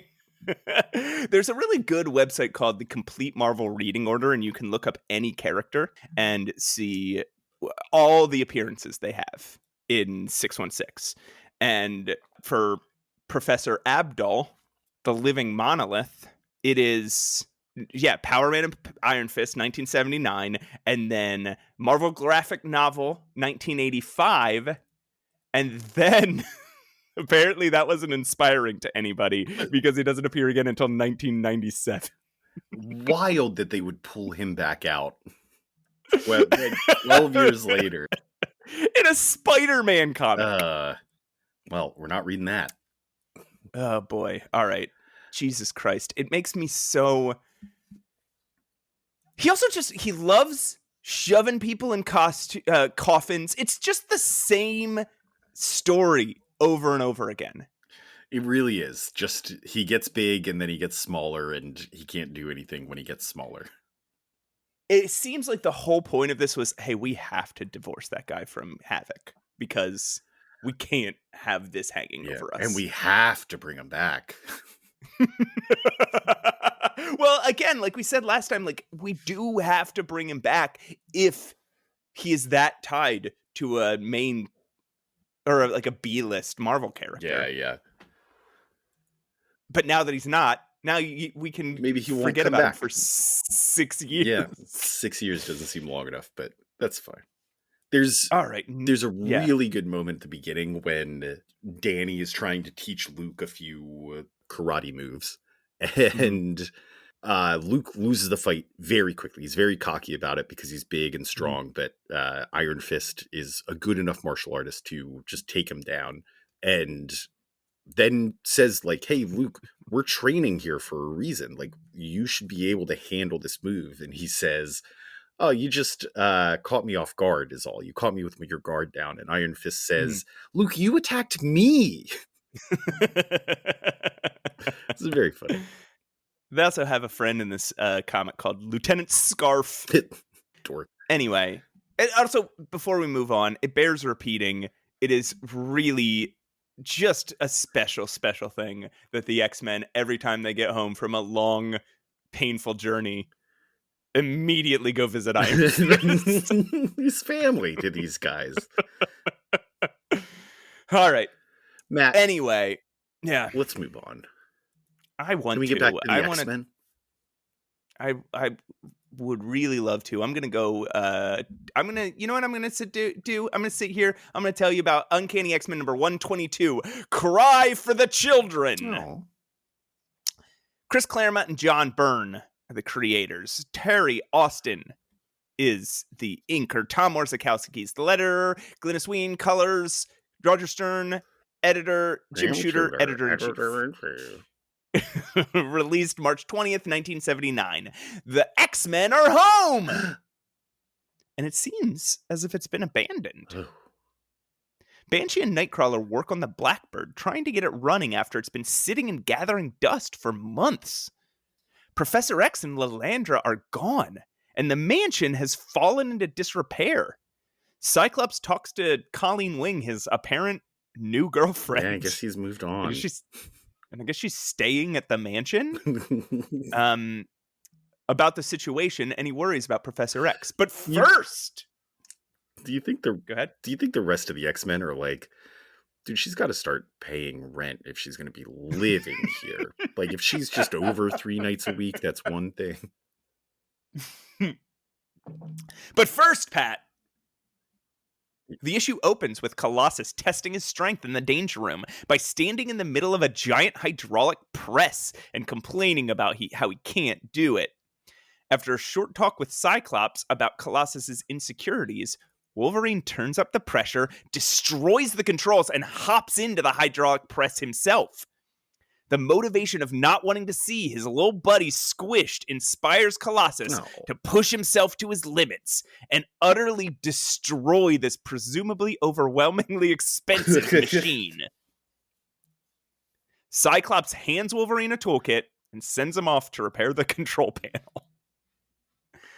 Out in space, believing the X-Men to be dead, Charles Xavier looks with anxiety as his girlfriend Lilandra is finally crowned Empress. In Scotland, Jean has just finished shopping in town when a handsome Englishman named Jason Wyngarde bumps into her and offers her a hand. She declines and meets Moira and the gang, including a return to Alex and Lorna for a boat ride back to Muir Island. As they sail away, she locks eyes over the water with Wyngarde, whose shadow doesn't quite match his shape. That's weird. That is weird. I actually didn't pick up on that. Huh. Interesting. It's interesting. In Salem Center, New York, Scott and Colleen grab lunch. Scott worries about money and whether or not he's too stuffy of a dude for her. But as he sees her off on the train, she leaves him with her apartment key. This is not a healthy conversation. Scott is pouring his damn heart out. He's like, look, these are the complaints that the team has about me. Is this something I need to address? And she's just like, you should smile more, sweetheart. Like, that is the sole piece of advice she has for him. Just be happy. He asks her if he's stuffy. And she's like King Tut's tomb. No, that's in bad taste after what you just went through. It is. So King Tut is all the rage at this time. Yeah, I know. They just discovered him. They just moved him to New York. Yeah. But yet they haven't even left New York City yet, and she's making references. I love Colleen in the Wing. city. She's not good for Scott Summers. No, definitely not. He needs somebody who's a little more nurturing, a little more mothering. Maybe that's unfortunate. But at this point in his life, I'd say anyway. In the city, Wolverine drops Aurora off in a rough part of town and then glimpses Mariko Yashida in the side view mirror of the X-Men's Rolls Royce. Following her to a hotel and leaving his car just in the middle of the fucking road. He is shut out of the hotel and denied entry. There's no time for that now. Storm, meanwhile, walks the streets of Harlem, depressed about how it doesn't live up to her memory and her father's stories. Chasing her memories of childhood, she wanders into her parents' old apartment only to find that it has become a flophouse for heroin addicts. One kid named Bluey, not that Bluey. No, not that one. Tries to mug her and she breaks his wrist, or she does something that hurts him a lot with his wrist, which sets everyone else off. They all come at her with knives and cut her hand to the bone. So she whips up a windstorm and flings them all backwards. There's such a strange moment. I think you pointed this out, but where one of them is like, everybody, knives! And they're all these folks who were in the peak high of a heroin experience stand up, whip out their knives, and start fighting like a trained crew. Yeah, this is Plan K. While she's distracted, whipping up a windstorm, Bluey sneaks up behind her and is about to drive a knife into her back. No.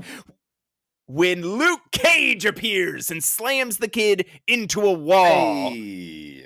He and Misty Knight were walking by when they heard about a woman of Aurora's description wandering around and saw her storm through the windows. So they ran up to lend a hand. Aurora despairs about how young these kids are, and Luke tells her about how these kids are raised with no advantages in life, no schooling or money or job prospects, and so heroin and crime are their only recourse. And then the state puts more funds into prisons and social programs, which deepens the cycle. It ends on a dour note as Cage tells Aurora that as superheroes, there's nothing they can do. It is... Yeah. So she's walking through Harlem, and this is not a great time for Harlem, right? It went through all the way up through the 60s. It was the Harlem that gets romanticized a lot. Obviously, it still had its issues, but it was a cultural center. In the 70s, thanks to a few different issues, it really plummeted. And right around this time is when they started the revitalization efforts. But in about 2 years, Ronald Reagan will take office and put a stop to all of that and keep Harlem as a slum for another 20 years. Yeah, he didn't read this comic where Luke Cage pretty succinctly lays out what economic disadvantage does and lays out how we can't blame individuals for their behavior as much as the systems that put them in these predicaments. Yeah. And how important it is to have social programs to help people. In 1979. Yeah, really good shit. Really, really good shit. Before the issue ends, however, we get a story prologue where aboard a fancy private jet, the world's most expensive assassin is taking a meeting with Juggernaut and Black Tom. The two friends bicker as a Miss Locke assures them her employer will be with them in a second. Turns out the two are hiring an assassin to kill the X-Men. That's so funny. Okay, sorry. I hadn't in my head recognized how funny it is. That these two, they're still in full costume. And that they're like, those X-Men, we can't beat them up. Let's hire an assassin to beat them up for us. Go kill them for us. All right, anyway, turns out they're hiring an assassin to kill the X-Men, and the assassin's name is Arcade. I've heard this name. Oh, because you were reading Marvel Team Up back when Peter Parker was roommates with Captain Britain. No, but it is wild to me to learn that Arcade is originally a Spider-Man villain. Yeah. He shows up a lot in Excalibur later because he hates Captain Britain. Okay. For being, I guess, the first person to ever escape his trap. Yeah. This is just kind of like a catch-up issue. Right? Yeah, This is like, here's what everybody's up to. Here's a fight in a heroin den just to give you some action, but really I just want to let you know where everybody's at. Also, love a whiny Wolverine.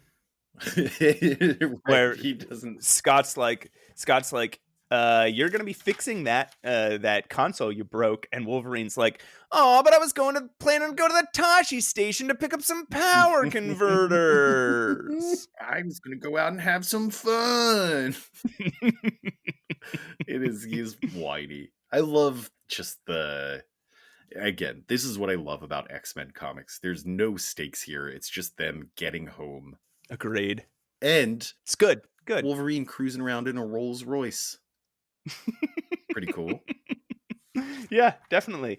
It's weird. They never really follow up on that Wolverine being shut out of that doesn't. Yeah, next time we see him, he's just on a date with her, right? Yeah, exactly. There's just no. Yeah. This doesn't really go anywhere.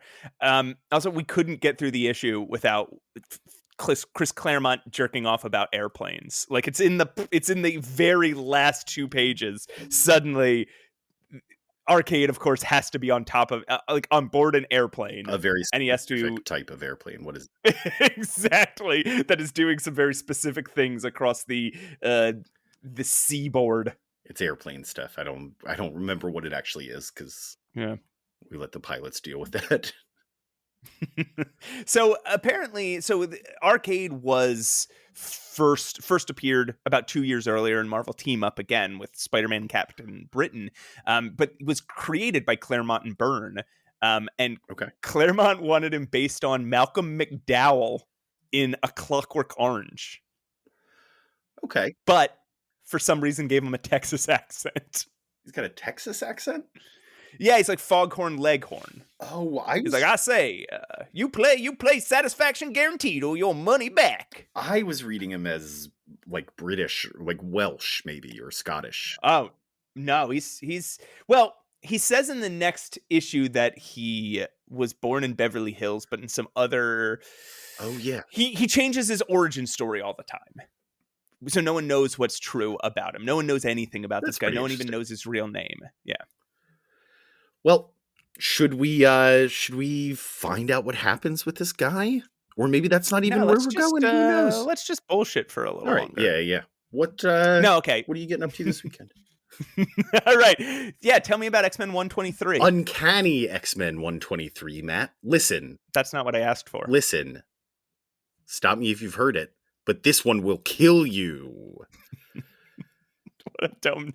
A Chris Claremont, John Byrne, Terry Austin production, aided and abetted by Tom Ors, letterer, Glynis Wein, colorist, Roger Stern, editor, and Jim Shooter, editor in chief. You know who Tom Orzakowski is. You don't have to say Tom Ors. They list it as Tom Ors. I'm reading the credits in the comic book, like we should be doing every time we recap an issue. When did this come out? If you were listening to me, Matt, you would have caught that I said crap instead of recap, and you could have capitalized on it. Release date, April 17th, 1979. Cover date, July 1979. Spider-Man is swinging across Manhattan, fretting that he's too broke for the date he's already on his way to. On his way, he says a quick hello to Colleen and Scott, who are out on a date. As he heads out... A lot of dating. As he heads out, though, he hears a familiar slang and determines it could only be Arcade, the assassin, using a rigged garbage truck to capture and gas Colleen and Scott. Oh, that's what that slang was. He runs off to warn the X-Men.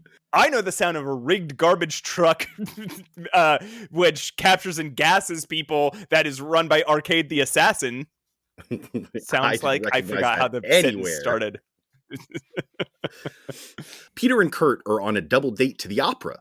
They're offered special box seats, which turns out to actually just be a box, a steel one that quickly fills with knockout gas.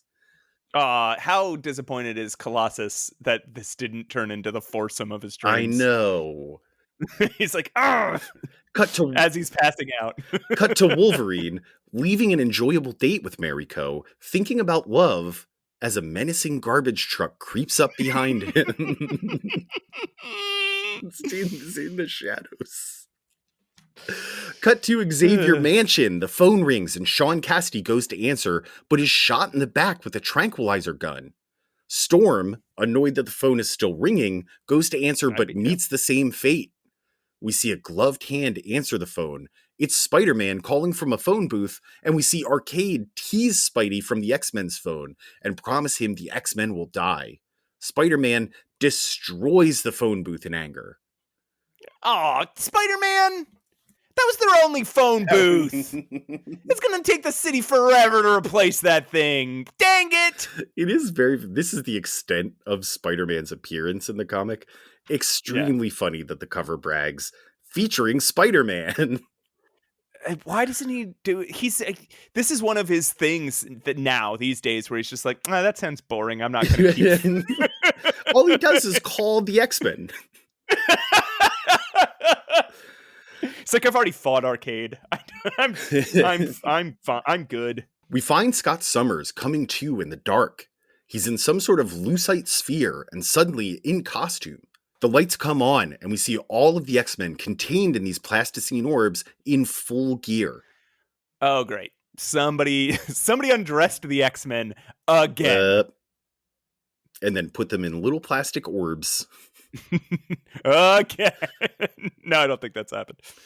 In the control room, Miss Locke informs Arcade that the X-Men are awake and the fun can begin. Suddenly, the X-Men are shot by a spring into a giant pinball machine, ricocheting back and forth between bumpers so quickly and violently that they can't get their bearings to use their powers. Each orb eventually rolls into a separate hole, plunging each X-Man into their own private nightmare. Scott is shown 3 doors and has to choose one before the moving walls close in on him.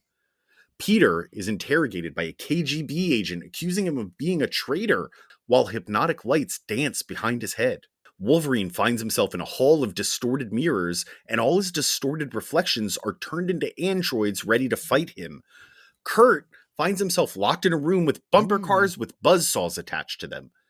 Banshee is put in a World War II battle simulator, and then they try to drown Storm.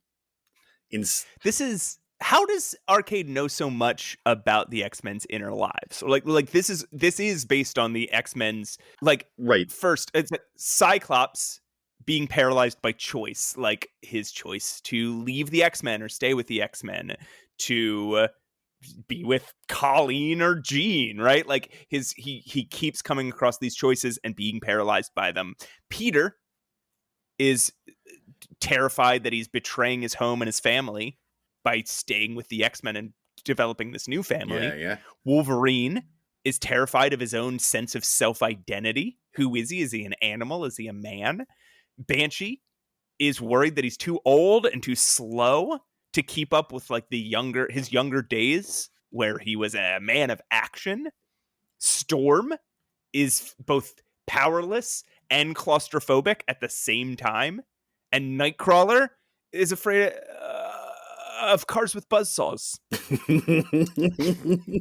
Why does Nightcrawler just get stuck in a room with a bunch of bumper cars? It's like Arcade was like, yeah, I don't know this. I don't know what this guy's upset. But how does Arcade know any of this? This is all stuff that's like deeply inside their brains, and they often don't talk about. Yeah, you know. Well, man Strange. does his research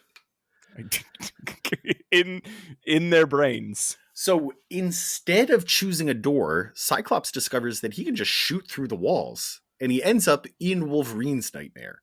They beat up the androids together, but before they can move on, Wolverine gets decked by Colossus in bright red overalls bearing, they really wanted to send a clear message here, bright red overalls bearing the letters CCCP, a hammer and sickle, and Lenin's head.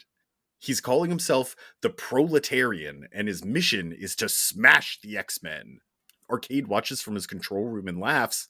To be continued. Proletarian's an adjective. It's proletariat. Proletarian is something that is of or like the proletariat. That's very true. This is like my football fact from earlier. You talk about sports and I talk about the social sciences and we bore each other. Arcade, how do you feel about him? He seems really creepy at first. He's like an eccentric, almost like a traveling salesman type assassin. Yeah. And then he puts them in a giant pinball machine. Why did he have to do This that? is- He's an assassin. Why didn't he? I guess these are his motivations, but like you would think that Juggernaut and Black Tom are probably pretty pissed. They paid a lot of money. Yeah, and how does he have space for this stuff? Who builds it for him that then like keeps his secret forever? This would take a crew of like several dozen workers months to build, and then it would take a dozen engineers to run, and it appears to be just 3 people. And One guy who's just laughing. yeah, I think they explain that he like inherited an amusement park or something. I think he just inherited a lot of money and then he built it. Okay. But we'll talk about it next issue, but yeah, he just like, he built this thing with his vast fortune, but still, how does nobody notice it? How did none of the... Where'd he get these permits?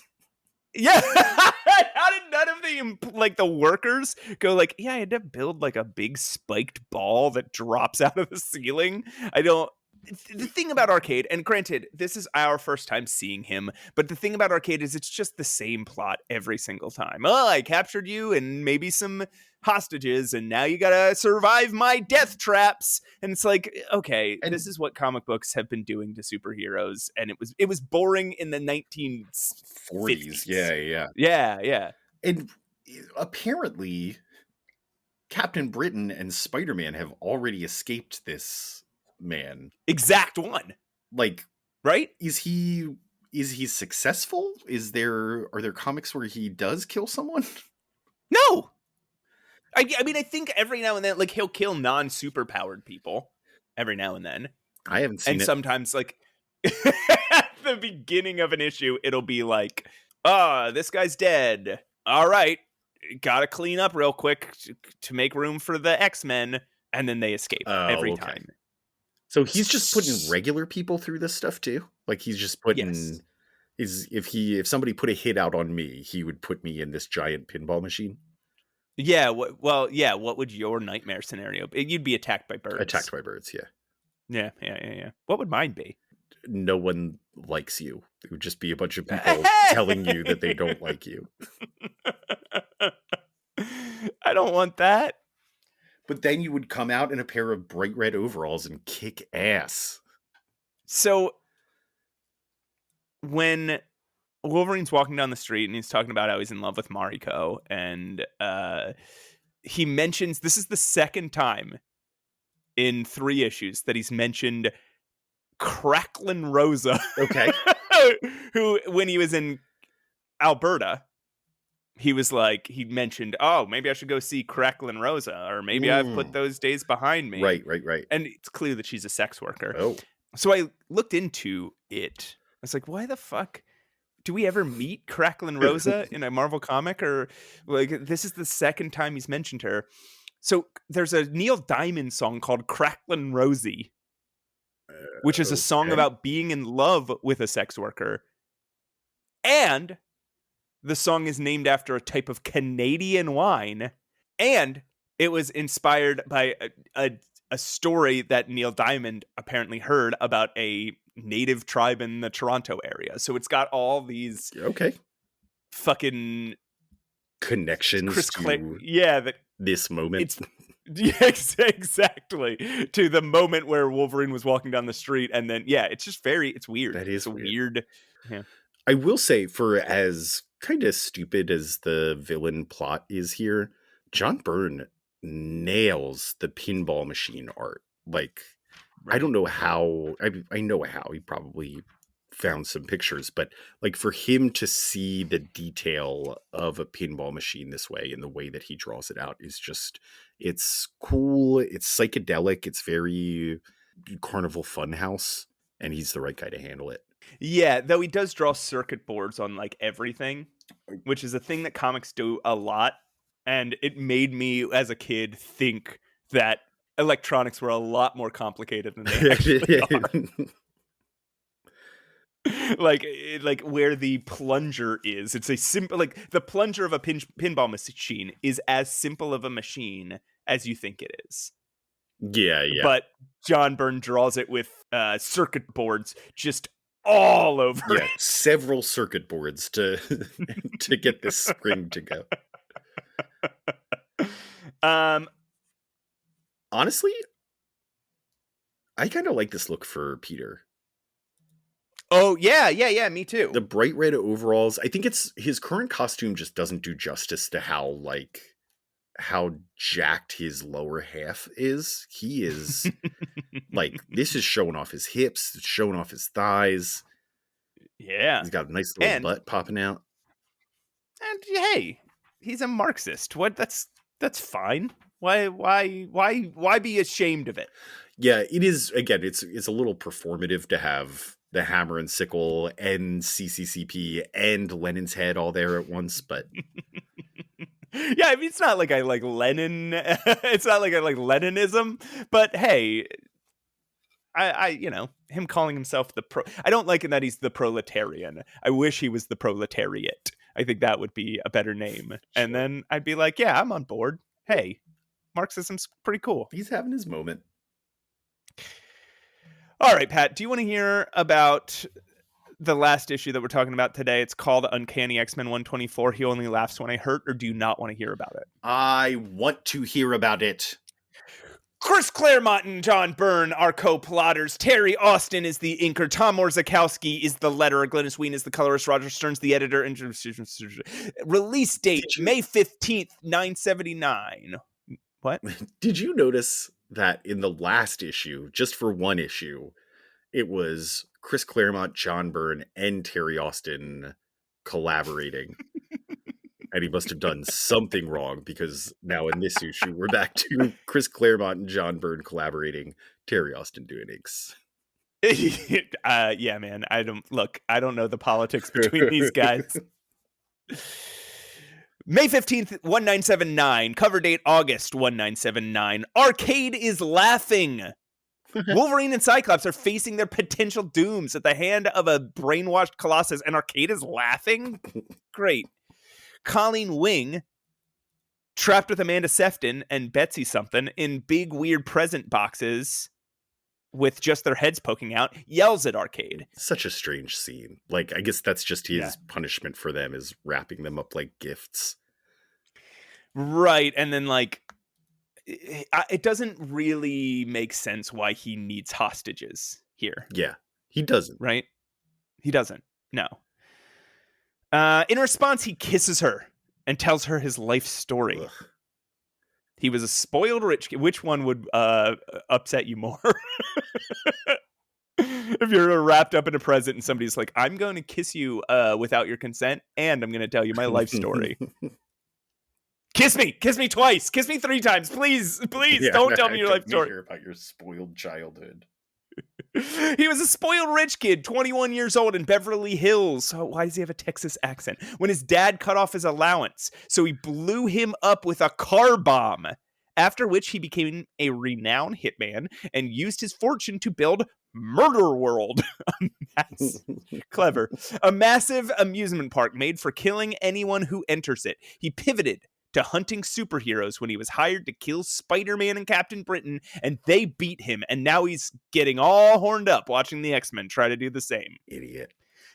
Colossus, who is now calling himself the Proletarian, an adjective, is accusing the X-Men of turning him against the USSR and threatening to kill them. Wolverine leaps at him recklessly, forgetting Peter's speed, and gets thrown through a revolving door.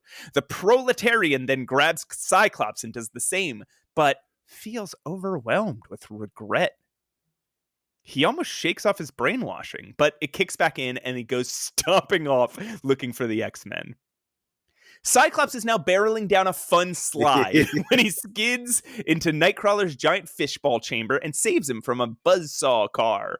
He runs to pick Kurt up off the ground when a half dozen other buzzsaw cars pop out.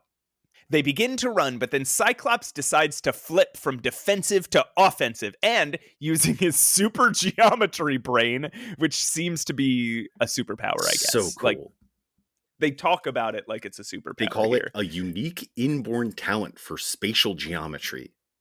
Yeah. Very good. He takes every single car out with a single ricocheting blast. Sometimes I think I have that. Oh, yeah? Yeah, a unique inborn talent for spatial geometry. Like Okay, I can bounce a can you super ball pretty into accurately. 9 buzzsaw cars? I think I could. Okay.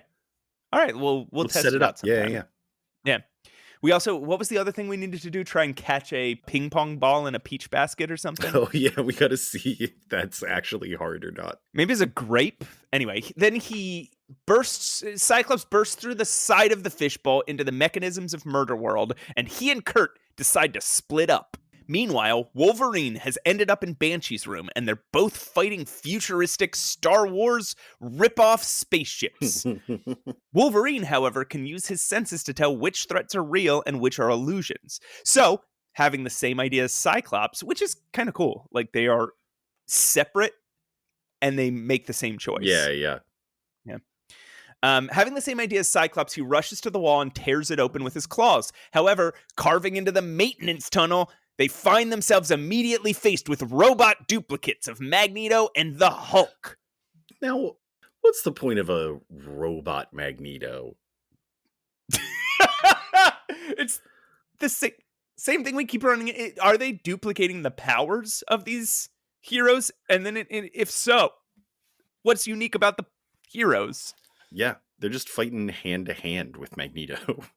Yeah. Karate fight. Wolverine is stoked to fight the Hulk, but Banshee is fucked as he can no longer use his sonic scream, a fact that Wolverine only just learns. But he's saved when a ruby red beam comes piercing through the room and Cyclops blasts the Magneto robot apart. Seconds later, though, the room begins filling with a deluge of water? Uh-oh. As Arcade watches this chaos unfold, he is watched in turn by a partially invisible Nightcrawler. Instead of hiding, though, he bamps into the control room, knocking Arcade off of his chair and stealing Miss Locke's laser rifle. He blasts the monitors apart with the rifle, only to be incapacitated when Mr. Chambers turns on a jet of knockout gas from the floor. Now, this time it makes sense that knockout gas is built in. Yeah, I guess so. Storm, meanwhile, has been fighting for her life in her own chamber. She has been forced by a jet of air into the water, and when she came up for air, found the water level to have risen almost to the ceiling. Stripping off most of her clothing again, Sure. She dives underwater and follows the source of the flow, locating a pipe sealed with a grate. She then gets to work on creating a sustained arc of lightning that will loose the welding on the grate and allow her to escape before she runs out of air. Cut back to Cyclops, Banshee, and Wolverine, who are being swept away in a torrent of water that leads them to a large chamber with an unconscious Storm lying on the floor. Scott runs and makes out with her dead body. Scott gives her CPR, and she awakens just to see the Proletarian barging into the room. He slams Banshee in the face, punches Wolverine in the head, and then grabs Cyclops and Storm by their throats. Scott and Aurora begin pleading to him and telling him that the X-Men are a family, which snaps him out of it, and he's Colossus again. Seeing this, Arcade decides he's lost this game and wraps the X-Men up in a big pinball and shoots them out into a river in the Bronx aside an abandoned amusement park. He sends Colleen, Amanda, Betsy, and Kurt down in their little present boxes with parachutes attached and a note that says, "Round 1 to you, X-Men. Till next time, Arcade." That's my Texas accent. Sure it is. They all decide that there's nothing they can do about it now, so they walk off into the sunset. The end. Huh. Yeah. This is also the last time we ever see Betsy. So presumably she goes home from this and it's like, I'm not fucking hanging out with that guy anymore. Yeah. I'm not fucking hanging. And Amanda's like, come on, I'm going out with Kurt again. And she's like, I'm not fucking going out anymore. I'm not leaving my house, period. That man tried to kill us. He was making us watch all of our friends as he tried to kill them. Have you noticed since Christmas our lives have gotten real fucked up? We were supposed to be at the opera. This is the The fourth time we've gone out with these guys. And remember, we didn't hear from them for 3 months. And this is the fourth time we've gone out with them. And the second time we've almost been killed. No, the third time. Because remember when they met them, they got attacked by sentinels. Right. It's been since day one. So maybe I'm not going out with that guy again. Come on, you survived the sentinels. I'm moving out of New York. I'm going back home to Minnesota. Okay. Oh, goodness. Just over the course of this episode, we see Storm in her full costume, and we now see that the sides, like right around the hips up to where her ribs would start, are gone. That is just an empty circle now. They justify it by saying, like, oh, she hates all this stuffy clothing. She would prefer to be as close to naked as possible, I guess. Yeah. Next issue, we see her take off her cape to capture Snowbird, like use it as a net. And the same holes are there, but they're a bit bigger now. She's got a little less, and it looks more like a almost like a dominatrix outfit. She's got her black chest piece, her bra or top or whatever you want to call it. And then there's a metal ring that connects it to a bottom piece of fabric that covers her bottom half. And so now it's not one piece anymore. It's 2 pieces joined by a metal ring to make it look a little more. So anyway, by the end of this, she's taken off her cape. She's taken off her boots so that she didn't drown. She's just wearing a bikini now. This is a new outfit. Yeah, I mean, and she's so often just nude. Like we can't stress that enough. Like, it's not today, Matt. She wasn't nude in any of these comics. They're so horny for her. There's a very funny moment after Cyclops brings her back with CPR. She goes, Cyclops.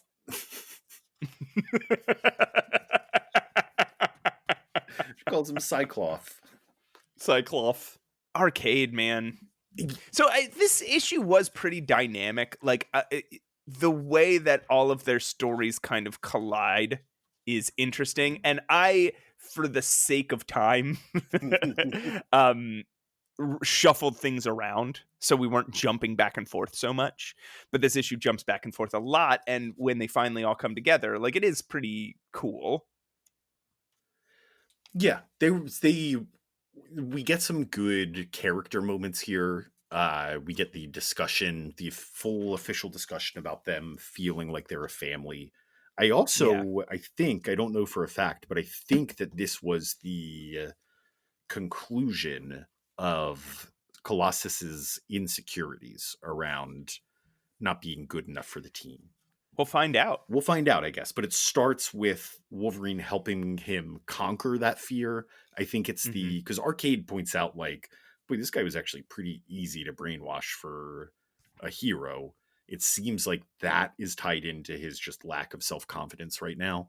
So hopefully him, and as well as him missing his family and just being very homesick. So hopefully him recognizing the X-Men as the family that they are is what's going to kind of snap him out of this and make him feel more a part of the team.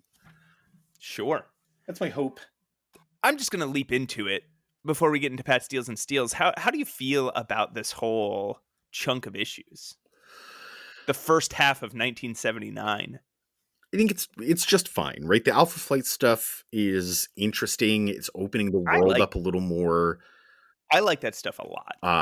It is a different use of the X-Men than we're kind of used to, right? There's big battle, but there's also big chatter. There's a lot of talking and a lot of, like, they're not fighting a villain, they're fighting a group of bumbling heroes. And then Arcade is sort of the same. It's not like the traditional use of the X-Men until they start bursting through walls. They love doing that, but like they are in a death trap. It's been a long time since we've seen some sort of like classic villain death trap for the X-Men, and I think they Sure. they detail it really well. It's a very pretty issue to look at, and we haven't seen Arcade before, so we're not tired of him at this point. I think this whole little, if we consider this an arc, again, the first half of 1979, this is just them pulling together as a family, right? They have just been through hell together, right? They were kidnapped and made to perform in a circus, and then upon being freed, were immediately kidnapped and thrown into a volcano. Right. And then think that Beast and Jean are dead, journeyed to the Savage Land. On their way home, they got into a big fucking thing in Japan. Right. They got waylaid all the way to Japan, and then had to go through a big thing in Japan. Then on their way home again, they got grounded and attacked in Alberta, and then they finally make it home. And who's and there? Then get kidnapped by Arcade. But it's still like, as soon as before they even get to the mansion, they have come to across fight the Living Monolith. Exactly. So these six these six have been through fucking hell together, and it's been so long. It's been months since they've been home. Yeah. And even longer than we've seen, because we don't know how long they were. Remember when Beast got there was a pile of mail sitting on the floor. So right. They had been gone they had been in the circus for weeks. Yes. So they've been gone for maybe half a year. And they returned to find everything gone. Yes. So each other, as cliche as it is all they have, right? Everything else they've kind of lost. Or been separated from for a long time. Yeah. So no matter how much they hated each other going into this, which I don't think was that much. I think they were already starting to warm to each other. Yeah, they were forming the bonds, but you can't not love each other by now, right? Yeah. You've gone through hell together more than once in the course of a calendar year. You formed a bond. Absolutely. It's like they're like summer camp friends now. And in addition, I think another thing about this arc that is worth noting is it's just the Wolverine show. Just back to front, up and down. Yes, very much so. We love Wolverine. But yeah. Yes. His claws are solving a lot of problems. And he's just front and center constantly, right? Like he's taking charge, or he's the catalyst of the conflict, or, he's the main character of the X-Men right now. Right. Cyclops Cyclops is still the clear leader, but Wolverine is clearly the fan favorite.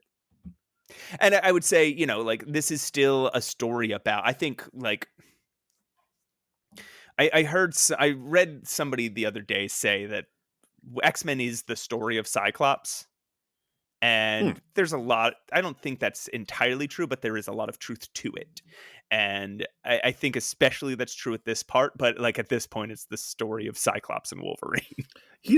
I think he's the consistent piece through the X-Men, right? And the X-Men is right, and the X-Men is often centered around what Cyclops is going through. Whatever Cyclops is going through mirrors what the X-Men are going through, and vice versa. Yeah, sure. Any other thoughts on this run, Matt? No, I don't think so. Maybe it's just because we're over 2 hours in, but I'm feeling like I got it all out of me. I think we probably talked enough. So I'm thinking that maybe that's all there is to it, but wait. You've got an eye out, stuff that you could buy out. If you had a time machine that you would like to try out, it's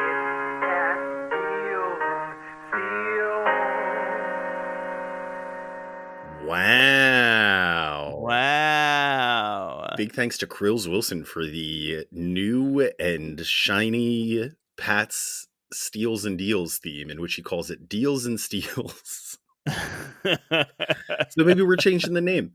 Yeah, maybe it's Deals and Steals now. Did we used to call it Deals and Steals and then slowly changed it? I'll have to listen to early episodes. I don't remember. Why don't we have listeners go back and listen to early episodes and tell us? That's organic marketing. You're right. Do it. Yeah, somebody let us know. Pat's email quarter, mutantmenacepod@gmail.com. So do we have a Deal and Steal today? Oh, yeah, right. Yes, we do, Matt. What we have today is a deluxe quality movie viewer. Plays 8mm and Super 8, color or black and white. Handles 200-foot reels of 8mm and Super 8. Fully portable, battery operated, adjustable speed, fast to stop action for single frame viewing and editing. Precision lens, lifelike viewing. This sounds like a good investment. Sounds like I'll be able to watch all my 8mm and Super 8s. That's right. This is honestly a very early. I don't even want to call it a VCR. It looks like a clock radio, but like a giant clock radio with a screen on it, and the screen is tiny. It's if this thing is 2 feet wide, this screen must be 9 inches. Exactly. So watching it 8mm on an 8-inch screen is exactly how Stanley Kubrick intended us to watch this film. Exactly. Yeah. This is the 1979 version of watching a movie on your phone. But it's portable. It's fully portable. It's battery operated. It is only, all right, Matt, dig this, $29.95. Whoa, I can afford that. That's something I can afford without even thinking about, pretty much. Now, in 1979, the dollar was worth about 4.5 of today's dollars, meaning that $29.95 is going to come out to around $135. Okay, no, thank you. I mean, at the time, this is a miracle, Matt. They don't have VCR. It's a miracle, you say? Yes, this is. You can watch a movie not at the movie theater. Mm-hmm. Think about it. You can gather all your friends on a rooftop to sit around watching a movie. Remember those Nintendo Switch advertisements? Oh yeah. So we'll gather all your friends on a rooftop and sit around, and we'll watch 8mm together. You could watch 8mm of The Birds, the movie 8mm on an 8mm reel on an 8mm screen.